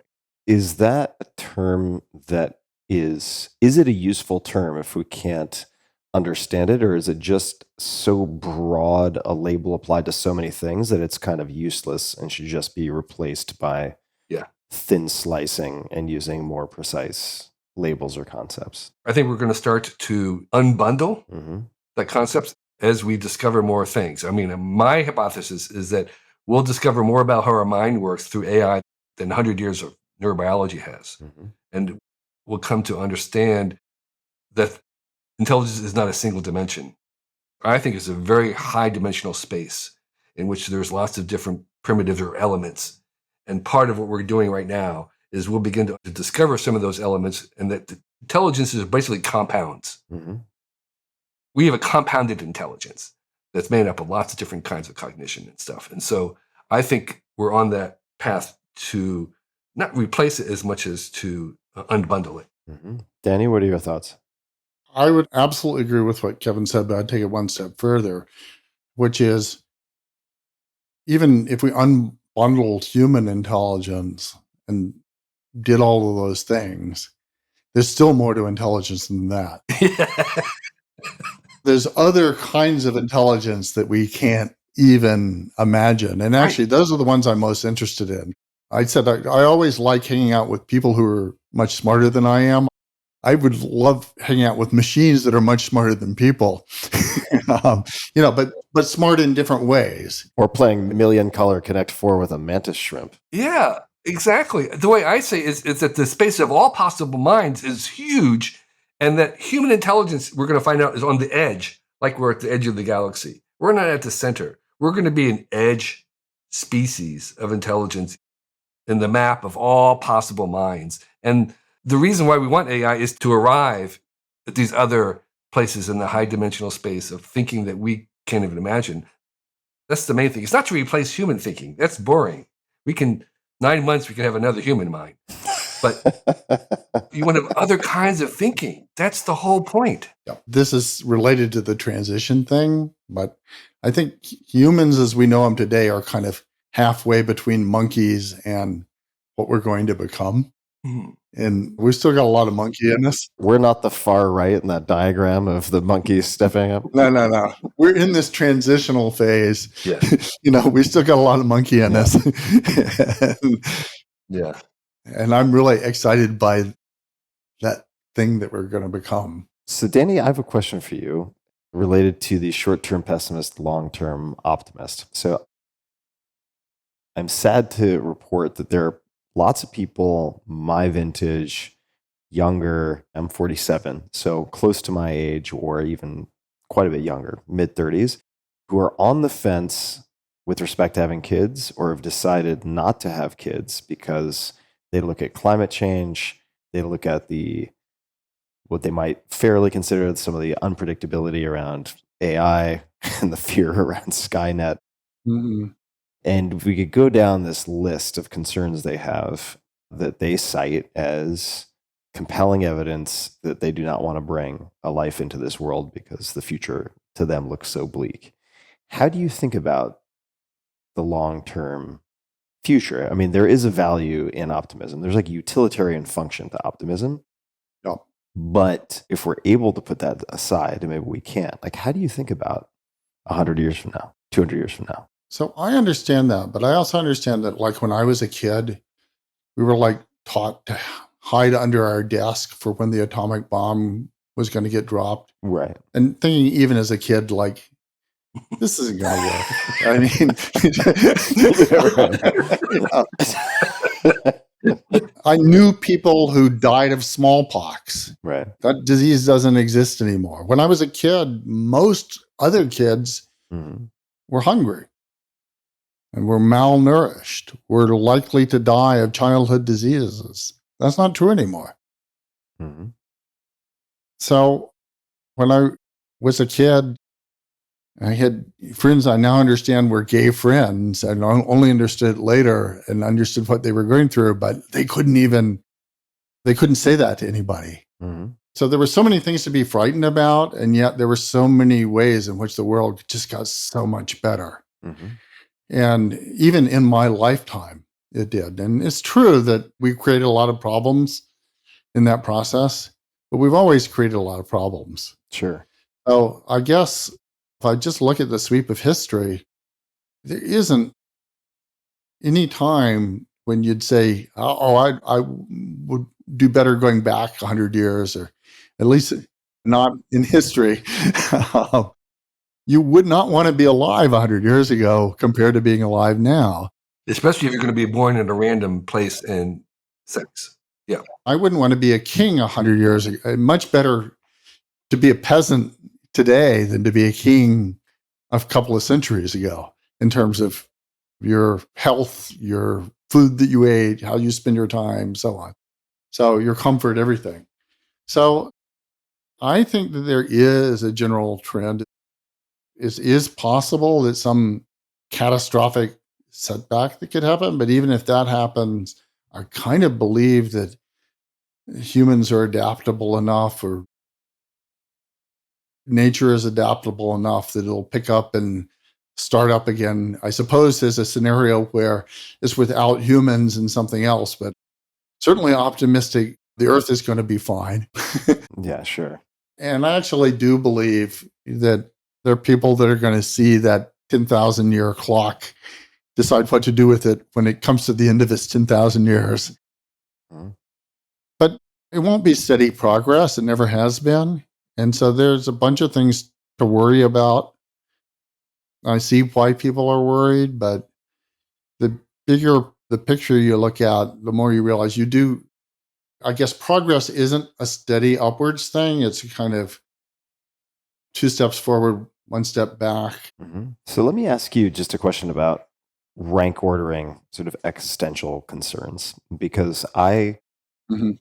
am very fortunate to effectively, as a job, talk to the smartest, most interesting people I can find. And behind closed doors, generally not on the podcast, sometimes on the podcast, I have brilliant, brilliant friends, some of the smartest people I know, who are very preoccupied about climate change and basically view us as the frog in the heating pot of water that's going to eventually reach a boil. Mhm. And it's not too late, but everyone needs to act now. Mhm. And there just don't seem to be the incentives in place for that to really happen, frankly, politically, or political will or competency as one piece of it. Then you have folks equally brilliant, in some cases, you might even argue more brilliant, who say the preoccupation with climate change is completely ridiculous. It's just patently absurd that people would consider not having kids, citing that as a reason.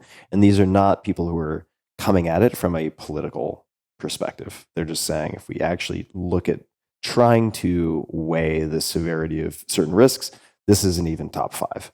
Where do you fall on that? I don't think that people underestimate the problem. It's like a really big problem, and it's going to cause a lot of difficulties. But people do underestimate our ability to deal with problems. Mhm. And so, yeah, it's going to be bad. And it's already starting to be bad for people.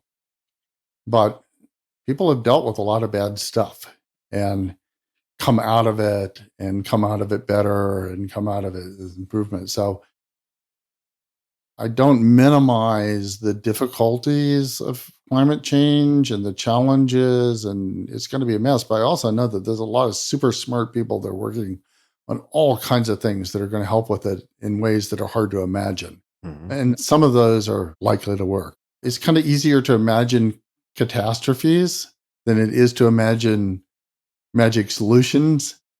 So it was easier for people to imagine that the population explosion was going to doom us. That was a real easy idea. Yeah, right. Kevin was the first person to point out to me, I think, that actually our big problem in a century now is going to be the population shrink implosion. And people are starting to realize that already.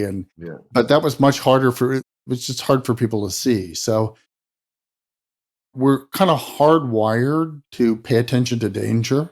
And also, there is an effect, which is that bad things happen fast and good things happen slow. Could you say more about that?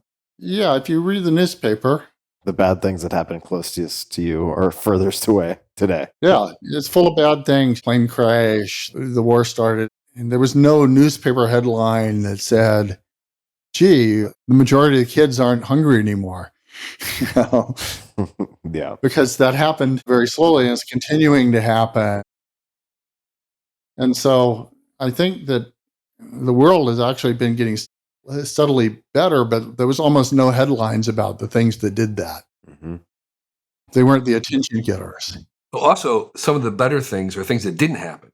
Most of the good things are things that didn't happen. Your kid did not die. You did not get robbed on the way to work. Mhm. All those things. And so there's no headline at all about the things that didn't happen. Yeah. But Danny, if you had to rank your worries, what would you put at the top? Well, I don't deny that AI is an existential risk for humans as we know them. Maybe what's good about humans could go on in AIs without us. I think that's a possibility. But I actually think it's more likely that AIs will help us get out of this mess. What is this mess? Well, for example, help us deal with climate change, help us deal with the next epidemic, Yeah. help us avoid the nuclear war. Or even we're just talking about population. I think it'll be kind of an amazing coincidence that at the very moment where we're headed towards a population implosion, that we have robots and AIs. That's another possibility. In some sense, it's much harder to imagine solutions to problems than it is to imagine problems. Yeah. This is a kind of a trivial example, but when the technology for cell phones was being developed by Motorola, and I kind of knew about it, I went around and I told all my friends, gee, you're going to have a phone in your pocket someday. It'll be just like Star Trek. And every single one of them, without exception, said, oh, I would never want that. And they gave all kind of reasonable reasons. They solved the problems. They were like, well, if people were like on, the bus, everybody would be talking on the phone. In a restaurant, people would be getting phone calls. People would interrupt me in the middle of the night with the wrong number. They could see all of the problems very vividly, but they sort of couldn't see how much it would enable them.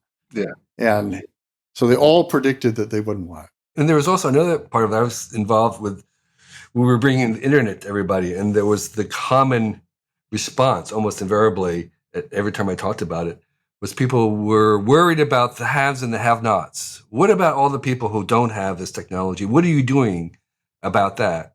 And my response was, I'm not doing anything because the benefits of this is so good that it's going to happen anyway. The thing you want to be worried about is what happens when everybody has it. There's going to be a lot more problems when everybody has a cell phone in their pocket. That's going to be the problem. It's not because the people don't have it. So there is a sense in which there's an asymmetry where the things that break are easy to see and the things that work are hard. Mm-hmm. They're not equivalent. It takes a lot more energy to imagine something working than it is to imagine how it breaks. I'll give you a very specific example today. If you ask most people, would you like a chip inside your brain that augmented your brain and helped? Pretty much everybody you talk to is going to say no. Wouldn't want that. And they'll give you lots of very good reasons why they don't want it. And a lot of them are valid. But boy, I'm pretty sure that when that becomes possible, everybody's going to want one. I think it'll be just like the cell phones. It'll just do so much for you that, you'll put up with the problems, you'll work around with the problems, but it'll be. You first is all I can say. You can all watch Danny glitching on video 6 months from now, beta tester. So I want to come back to something, and I'm going to steal some cliff notes from Kevin here, but you mentioned talking in restaurants on cell phones. And I'm very, very sensitive to sounds. And I see something in notes that Kevin and I were sharing. I don't know anything about this, but the name is descriptive enough that I feel like I kind of get the idea. Babel, the cone of silence. Yeah, I wondered what happened to it. What is this? Is it like a Jetsons helmet that you plop on loud kids? What happened? No, it's actually a cool thing that somebody should do, but it was originally the problem of open offices and people overhearing each other's conversations. Mm-hmm. And so it turns out that the best thing to mask a conversation is somebody talking in exactly the same voice, saying something different. And so this was a little machine that people could put on their desk. And we tested it. It worked, which is that it sort of listened to you talking for a while. And then it started talking kind of in your voice, but saying, it just making up kind of babble. But in your voice and kind of your intonation and so on, and sort of talked over you out to the people around you. So the phenomenon was that the room got a little bit louder, but mostly people didn't notice that. Mostly there was just kind of a little buzz, but if you actually try to listen in on the conversation of the person in the desk next to you, can't do it. You actually couldn't understand. It sort of seemed like you could hear it, but you couldn't actually understand it. You got two violins playing. Yeah. And then what happened with that was Herman Miller bought that technology for use in offices. And then it was actually a very sad thing. They set up a company to start it.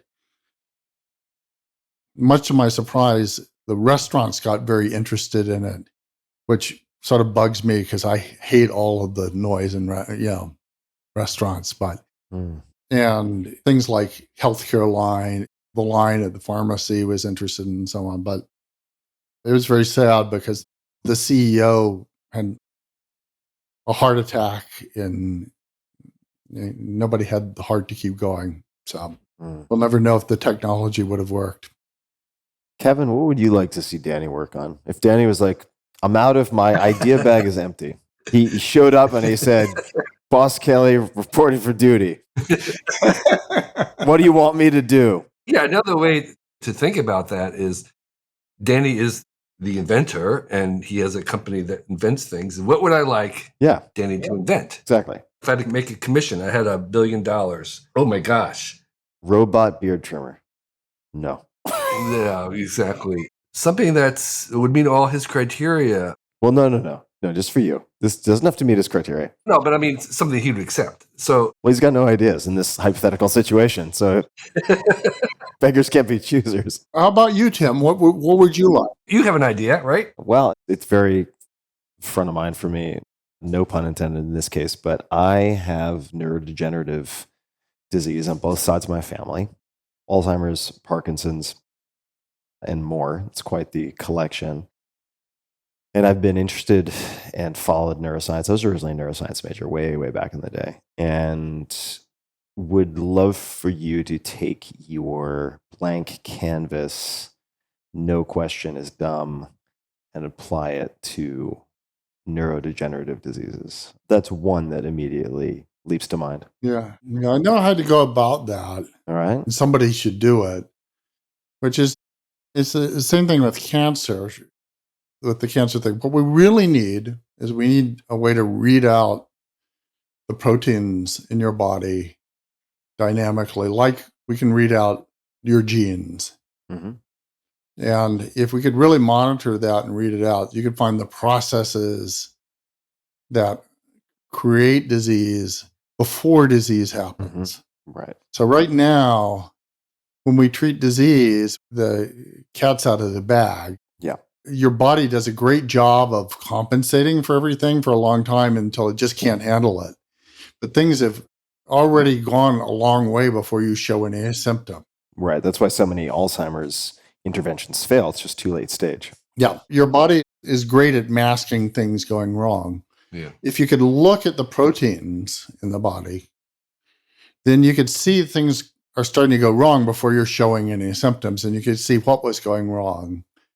And you could start treating it before the damage starts happening. Right now, we start treating things after there's already lots of damage, enough damage that your body can't hide it. Mm-hmm. And so, in some sense, we need to pre-treat. We need to head off diseases rather than treating diseases. We need to treat when you're on the way to getting a disease, not when you have a disease. And the only way to do that is to have this debugger to understand what's going inside. And the only way to do that is to look at the proteins. And that's a technical problem. It's a very solvable problem.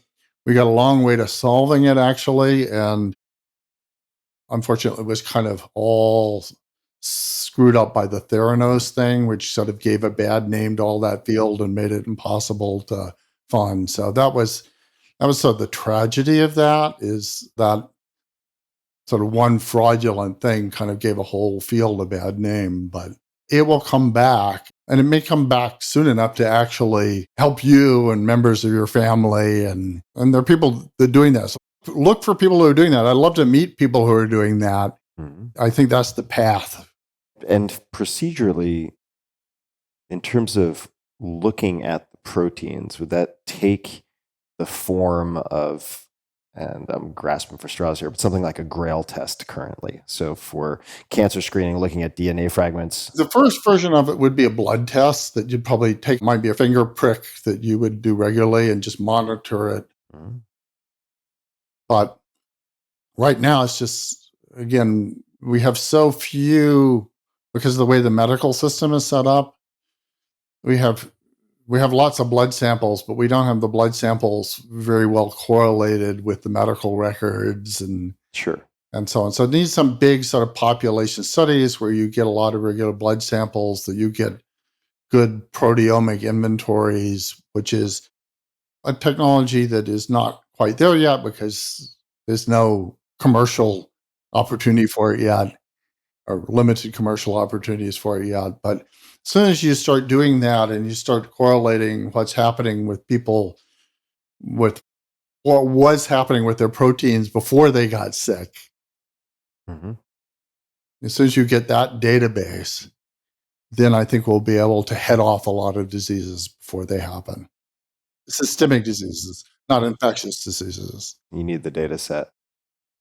So, Danny, I thought of two inventions I'd like to have from you. One is sort of profound, the other one is sort of trivial. So the profound one was, I recently had an MRI, which is an amazing piece of technology, but man, what a pain, what an unpleasant experience. And I just imagine, like, in 100 years from now, there has to be some way that they're going to have a machine that does this in a much more comfortable, easy, quick way. I got one I'm working on that. Okay, there you go. All right. I just had 2 MRIs today, so I sympathize. My sympathies. It has to be a better way, right? I've had so many of these things, and every time I'm like, wow, this is a terrible experience. Yeah. I am working on something. Won't do everything an MRI do, but I think it'll be more useful based on ultrasound. Okay. And here's the funny thing. MRI, the great thing about an MRI is it produces this 3D image. Right. And it can go to the doctor, the radiologist, and they can interpret it, or an AI can interpret it, because you've got an output that is some disconnected from the process of measuring it. Ultrasound these days is not like that. Ultrasound, really, the person that's doing the ultrasound has a lot more information than is captured in a picture or a video. They know how they're moving it around. They know what they're shoving in this direction. They're using this muscle to be a lens to magnify the thing behind it. They have the intent of where they're moving it, why they're moving it. And so they can perceive a whole lot more. And then they have to take what they perceive and write it into a report with maybe a few numbers measured or something like that, but it's not nearly as satisfying. What gets to the physician is not as useful as an X-ray or an MRI or a CAT scan or something like that. Well, there's no reason that ultrasound has to be like that. If you had either a sensor on it or a robot moving it around, or you had the information of the pressures and the motion and you had a model of tissue deformation and speed of sound through tissue and things like that, you could produce a 3-dimensional image like from an MRI with ultrasound that would actually have information in it that you don't get from MRI. And that just hasn't been done yet. I'd love to meet people who are doing that. If they don't do it, I might have to work on it myself. So the second trivial invention, Danny, that I'm going to assign to you is we all love a little microwave which will instantly heat something up. I want the reverse. I want to put it in the machine and have it instantly ice cold. There's a way of doing that, is laser cooling. Okay. You can do it atom by atom. Okay. It'll take a while to get that half chicken done, Kevin. That'd be a fun one. Yeah, that would be. No, I don't know how to do that one. That would be $1 billion for sure. Yep, don't know how to do that. So, Danny, if the sort of divine treasurer of the universe just bestowed upon you $20 billion, so one of your criteria can vanish, right? In terms of the sustainability, you're covered for the foreseeable future and beyond. And let's say then it came down to only what gets you the most excited. So it could be sort of focused on that. And you were allowed to indulge for every like 1 or 2 serious projects that would have an impact. You had to do 1 trivial. Not trivial. I feel like, that's underestimating how important something seemingly trivial could become later. So, well, I'll tell you one that is a history, one that's already happened, but it was like that for me. Great. It's traveling all over the world. Chris was super interested in maps and looking at maps of where I was and so on. And I always wanted to like take a map and expand it and just go into it. I had that dream since I was a kid. It's like an infinite zoom. Yeah, like a pinch to zoom. Yeah, here we go. But there was no such thing, right, at that time. But I really wanted that. I knew I wanted pinch to zoom. And so as I started building it, you know, I had worked with Steve Jobs and I got a kind of a prototype of it working, and I invited him over to look at it, and he said, you know, people won't want like fingerprint smudges all over the screen. You wouldn't like my screens very much. I kept on working on it, and eventually I made this touch table thing, and it was very expensive. It actually went into the Situation Room of the White House. So during the Obama administration, Obama would show people like he had this map that he could pinch to zoom, right? And then of course, Apple came out with the iPhone, and you know, other people were working on it, and then and fortunately, when I did the table thing, I filed a patent, and then when the iPhone came out, of course, it did a very beautiful job of pinch to zoom, a very refined version of it, and people started using it, and then the other phone companies started doing it, and Apple sued them. Apple filed a patent on pinch to zoom and sued them, and actually, I think won like $1 billion from Samsung. So, but I had filed this patent, and Samsung went back and went to the patent office and said, wait a minute, Danny's patent predates all of this. So the patent office said, oh yeah, it does. And then invalidated Apple's patent. So everybody who had Androids or Samsung phone or whatever, they could use pinch to zoom too. So I think that's the invention that I'm kind of proudest of, because even though I never got paid a dime for it, I see like little kids who had that same instinct that I had. I see them going to like a magazine and just trying to zoom out the picture.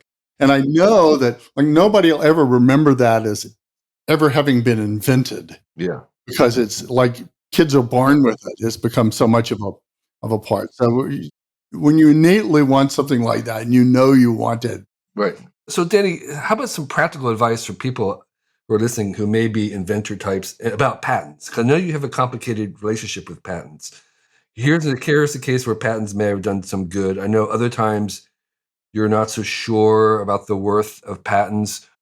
What would you suggest to people who are inventive? For instance, at Wired, we were involved with inventing the web, and Wired invented the click-through ad banner, right? You know, I mean, Brian Balenhorf was the guy who coded that, and not one of us ever thought about patenting it. It just seemed obvious. It seemed like a really good thing. It was entirely patentable, but it just never even was in our vocabulary. And I'm not sure how much it would have been worth if we had. But Danny, what do you think about patents and people who are inventing? What would you suggest? Well, so first of all, I think patents might be good for inventors, but I don't think they're very good for society. So if I had a choice, I would eliminate the patent system. Now, there might be particular things like pharmaceuticals and things like that where you could make the trade-off the other way. But I think in general around computers, and I'm happy software patents are kind of getting rejected much more and so on. So I've always felt a sense of, I guess, ambivalence about patents. So why are you patenting if you don't believe? So I patent because, remember, I'm often solving problems for other people. Mm. I mean, they have paid for something to happen, and so they want to own something at the end. And I know inventors that have made lots of money on patents, but you have to sort of sue people. And so they end up wasting an awful lot of their life in courtrooms. And I hate it. I occasionally get dragged into court for something that I've patented that somebody else owns. And You have to get deposed, and it's a big waste of time. It's a big waste of society's resources. And the whole idea of patent system was initially to help society. It was to get inventors to disclose their patents. But I think that things that are sort of self-disclosing, like pinch to zoom, once somebody sees it, you don't need to do any more disclosure about it, right? Or maybe you do about how you made it work or something, but they can take it apart and see how you made it work.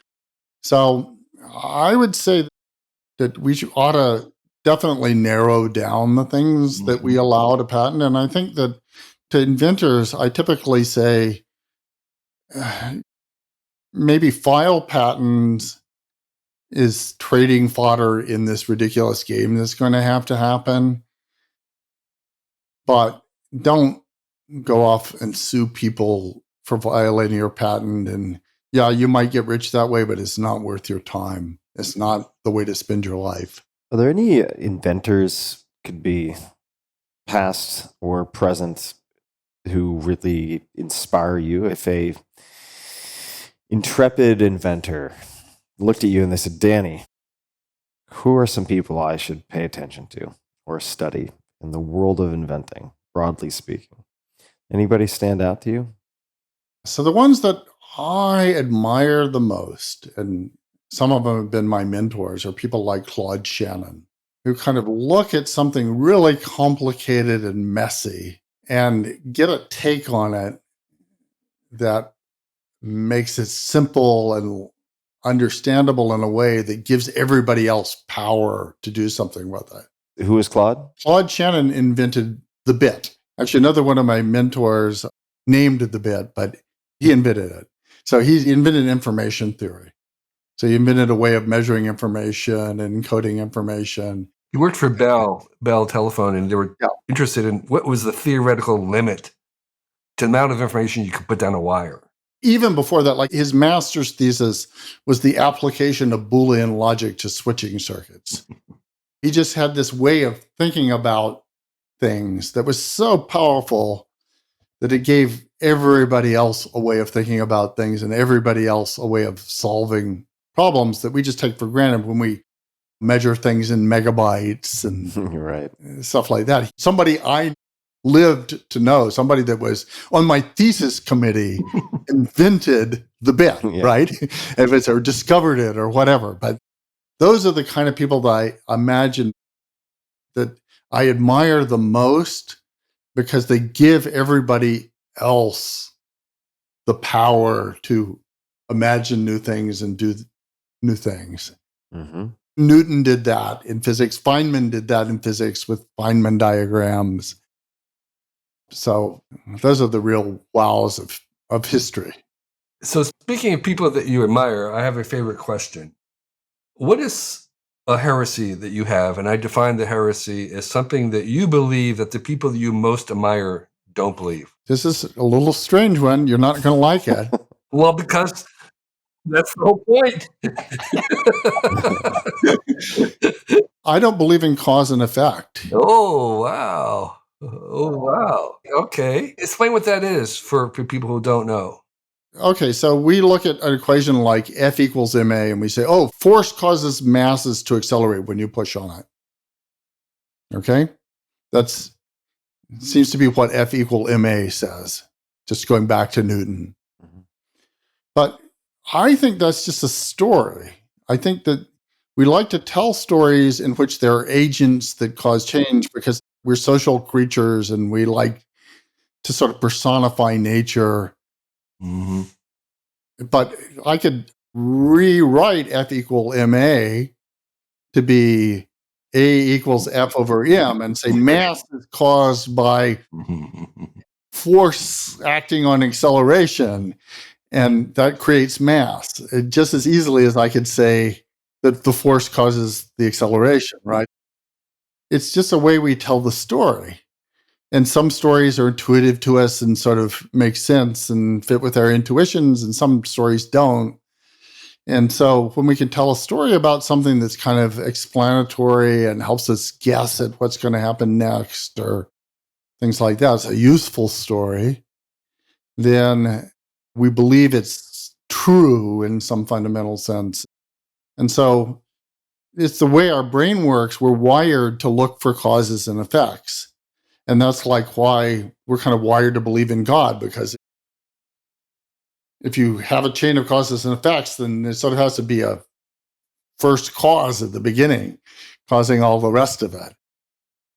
But I think that's just kind of the way our brain works and the way we tell stories about reality. I don't think reality actually has causes and effects. Let me poke on that a little bit. So is it that cause and effect doesn't exist, or is it that we simply over-apply cause and effect? And I was thinking back to the proteomics discussion and identifying changes in proteins over a sufficient data set such that you could have some predictive ability or ability to intervene earlier, right? To hopefully mitigate or prevent disease states like Alzheimer's disease or otherwise. So does that mesh with what you are saying, or does it not? I'm not saying that thinking in terms of causing and effects isn't a useful way of thinking. Right. Just like I'm all for storytelling. I believe in storytelling as a useful voice. But we are, when we tell a story about a protein pathway causing something, we're making up a story. And we really look at what's happening in the physics. All those things work in the other direction too.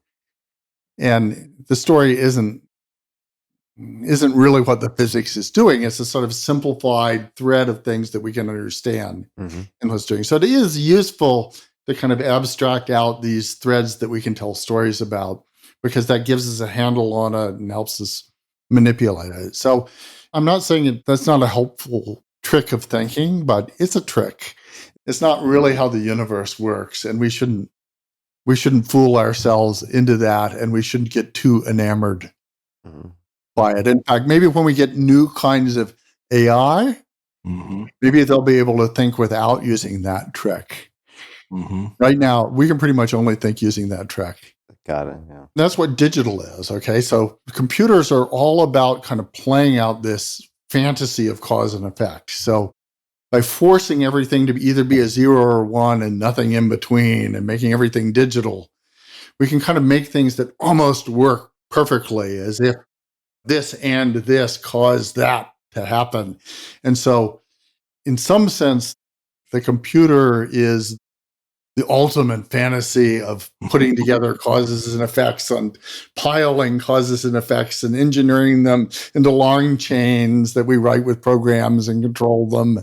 Right. This comes so close to doing exactly what our fantasy is that it's hard to believe it's not true.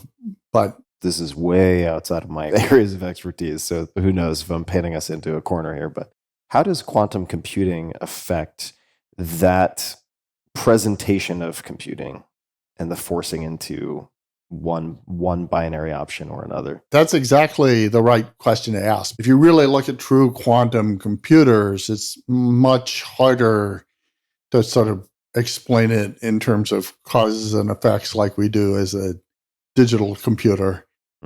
You operate on it and it causes this state to turn into that state is a sort of a cause thing, but actually the cause also involves observation of the states, and just looking at it changes it. And so what we'll do first with quantum computers is we'll do little bits of quantum that fit in with our quantum. For instance, we'll do one of the early things will be quantum key generation, where we'll sort of have a module and say, if we do this, we get a cryptographic key that has the right properties. Now, how that magic happens, I don't think very few people will have any intuition of how that happened. And the people who do have really deep intuition will realize that it's actually not causes and effects in the way that we're used to thinking about it. I have a half-baked amateur hunch and prediction about quantum computing, which is, I think in 100 years from now, that we'll realize that quantum does not want to do computation. It's actually not going to be used a lot for computation, but there'll be something else that we'll discover that is really incredibly useful for, other than computation.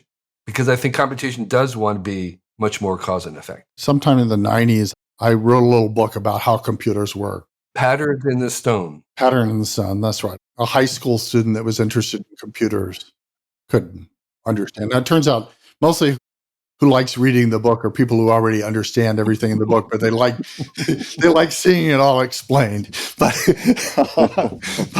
it had a chapter on quantum computing. This was written in the early 90s. And I got this funny call from the publisher and said, there's this weird thing. Your book is the only computer book we have from the last century that's continuing to sell. Oh. That should be on the cover, I feel like. I don't know. It kind of made me feel pretty weird. Like, fortunately, they didn't say the last millennium, right? But they said, would you like to revise it? I went back, and there are a lot of things that's happened since then. Yeah. Understatement. It was interesting because most of the stuff I had in the book didn't change at all. In fact, some of it I would have talked about certain things more and certain things less and so on. But one of the things I talked about was quantum computing. And it really, even in quantum computing, there wasn't much I would change. I mean, what I said about it is, if you want to look for where something could be a real game changer, it's quantum computing. And it's got all this potential and all these hints that it could work. And there's good theoretical reason to believe that it would be revolutionary, but nobody's actually gotten it to be useful yet. And that's pretty much still the state that it's in. Mm-hmm. I was surprised that in the end, I decided it was sort of more interesting as an historical document of how computing looked in the 90s, and I didn't change it, but most of it wouldn't have changed anyway. At the risk of this going sideways, I introduced a really slippery term, but we were discussing earlier the possibility, if my memory serves me, that AI and developing AI, different types of AIs, could help us get a better understanding of intelligence writ large, different types of intelligence. We might, as Kevin mentioned, discover we're on the edge of the galaxy or universe. Possibility space, yeah. Exactly, possibility space, not in the center. Is it possible that through AI or quantum computing or other aspects of studying quantum phenomena that we will get a better grasp of what consciousness is, recognizing, again, that is a term that begs definition? And I mean, there are a lot of people who take different stabs at it, but sort of what it is to be aware that we're aware, perhaps, would be one possible way of offering that. Also, how that emerges from simpler constituent pieces that maybe at some requisite level of complexity suddenly have this emergent phenomenon, which is consciousness. Certainly that's possible. My guess, and this is really just a guess, is that consciousness is going to turn out to be way less important than we think, in the sense that it's going to be a very small piece of intelligence, and it might just be a kind of a hack. For example, I have a complicated idea in my mind, Mm-hmm. and I turn it into a series of grunts and grunt at you and whistle and grunt, and somehow you listen to those grunts and you construct an idea in your mind. Mm-hmm. And so we sort of went through this translation process. And so we have a lot of our brain is devoted to that compression process of turning the idea into grunts and turning the grunts into an idea. Mm-hmm. So given you've got all the hardware lying around, you've probably had the experience of misunderstanding somebody, but what you misunderstood is actually more interesting than what they said. Right. Sure. Or vice versa.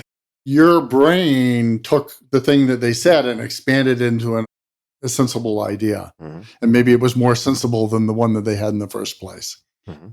Well, so you could do that within your own brain just by talking to yourself.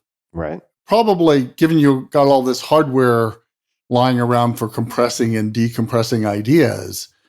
A good thing to do with the idea is to compress it, tell it to yourself, and see if you misunderstand it in an interesting way. Mm-hmm. And maybe consciousness is just some hack like that. Yeah. I've often thought that one of the main benefits of language was not so much that it enabled collaboration with other people, but that it gave us access to our own thoughts.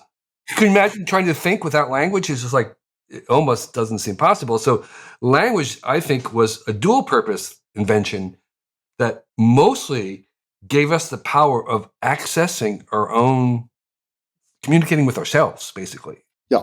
And so I think consciousness may be that. I think consciousness may be our access to our own thoughts. And that may be useful, but it may not be the most critical thing in intelligence. Like maybe you could not have it and you'd still be very smart, and maybe I wouldn't even be able to tell the difference. I think in that space of possible minds, we could think like things that are really, really intelligent, that have very little consciousness, things that have a lot of consciousness that can't communicate, things that communicate. But I think consciousness is another kind of elemental primitive in that, where you make compounds. Yeah, and I think you could have multiple entities that have access to each other's thoughts in ways and that might be even richer, the super consciousness that might be better. So I think this might be another case of us looking at what's apparent to us when we think of our thinking, and we're very impressed with the things that are sort of very visible to us, like we were very impressed with our ability to play chess. But ultimately, it might not be so important. Right, the proverbial like drunk guy looking for his keys under the street light at night, and they're like, "Wait, I thought you left that in the bar." He's like, "Yeah, this is where all the light is." I could keep going for another 3 hours. We're coming up on 3 hours now, which has gone by very, very quickly. Kevin, do you have any closing, as we start to land the plane, questions for Danny? Comments or questions, complaints, old feuds you'd like to revive? I might want to go back to the question of what are you trying to optimize in your life? Because you were saying you were trying to optimize your time. Are there any other things, the general trajectory of your life, maybe in particularly recent years, where you feel this is what you were trying to optimize, maximize? Or another way of saying is like, again, when you're deciding what to do, how to spend your time, the little time that we have, what's something that you are trying to make more of? I guess I try to ask the question, will this make a difference over how much time? How long will that difference matter? Okay. If it makes a lot of difference after I'm dead, I'd rather do that. Yeah. Okay. And I think a lot of people think I want to make a difference, but I think they weight it too much to the near term. For instance, I really admire Bill Gates as a philanthropist. He works really hard and he's super smart about it. But one thing that bothers me about some of the things that they do is because they try to measure everything, they try to do things that make a difference in the time that they can measure them. Mm-hmm.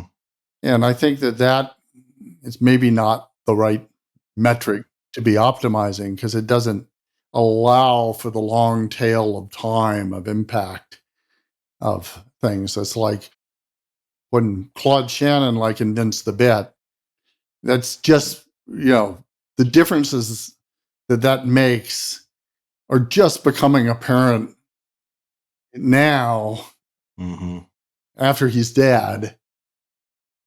That's something that over time makes a huge difference. But if you tried to measure it during his lifetime, it would have been really hard to give it any credit.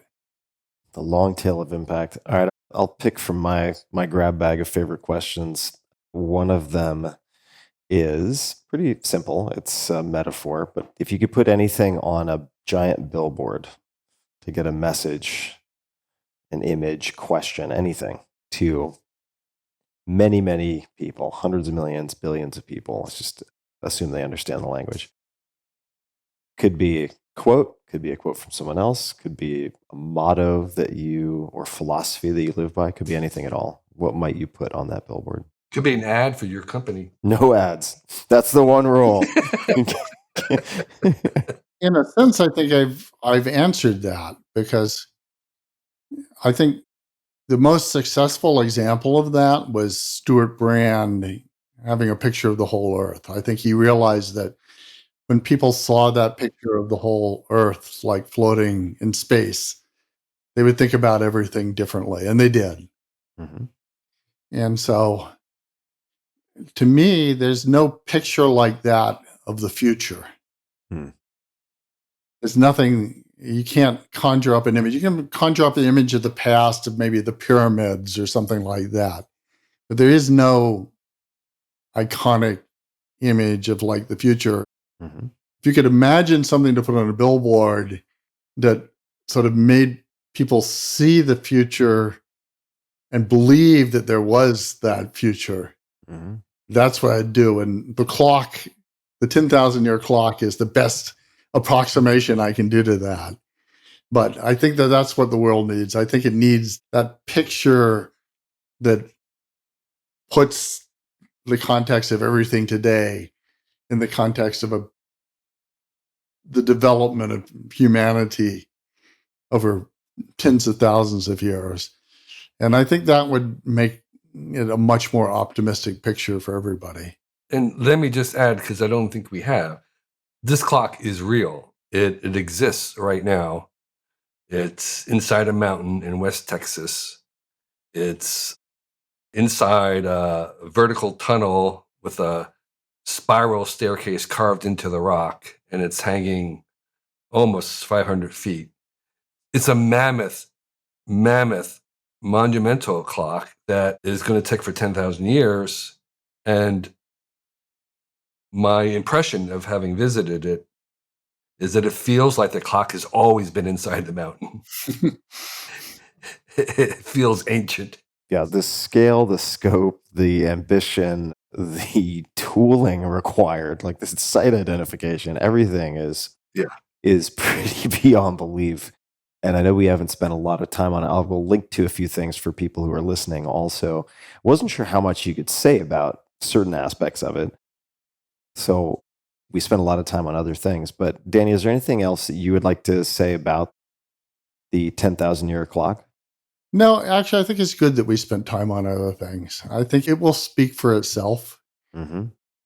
And it's a story. And actually, my favorite thing about the 10,000-year clock is I run into people regularly who've heard about it, but assume it's just a myth. Have you seen Bigfoot? No. Bigfoot? In West Texas?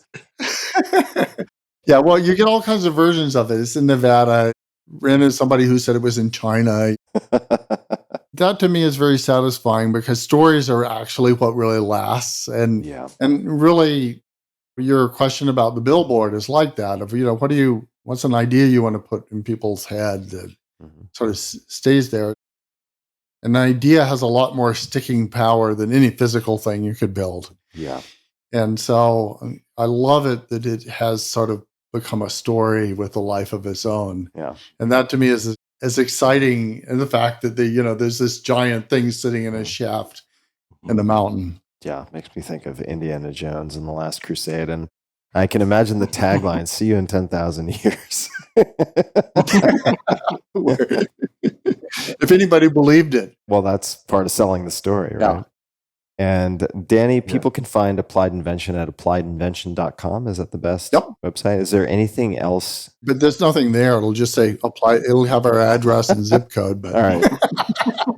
For those fans of zip codes, you can go to Applied Invention. But they can contact me with that way. All right, perfect. And I do want to meet smart people. I told you that's like what I'm seeking for is the brilliant people with different ways of looking at the world. So, have you spent any time with Derek Sivers before? Have you guys met before?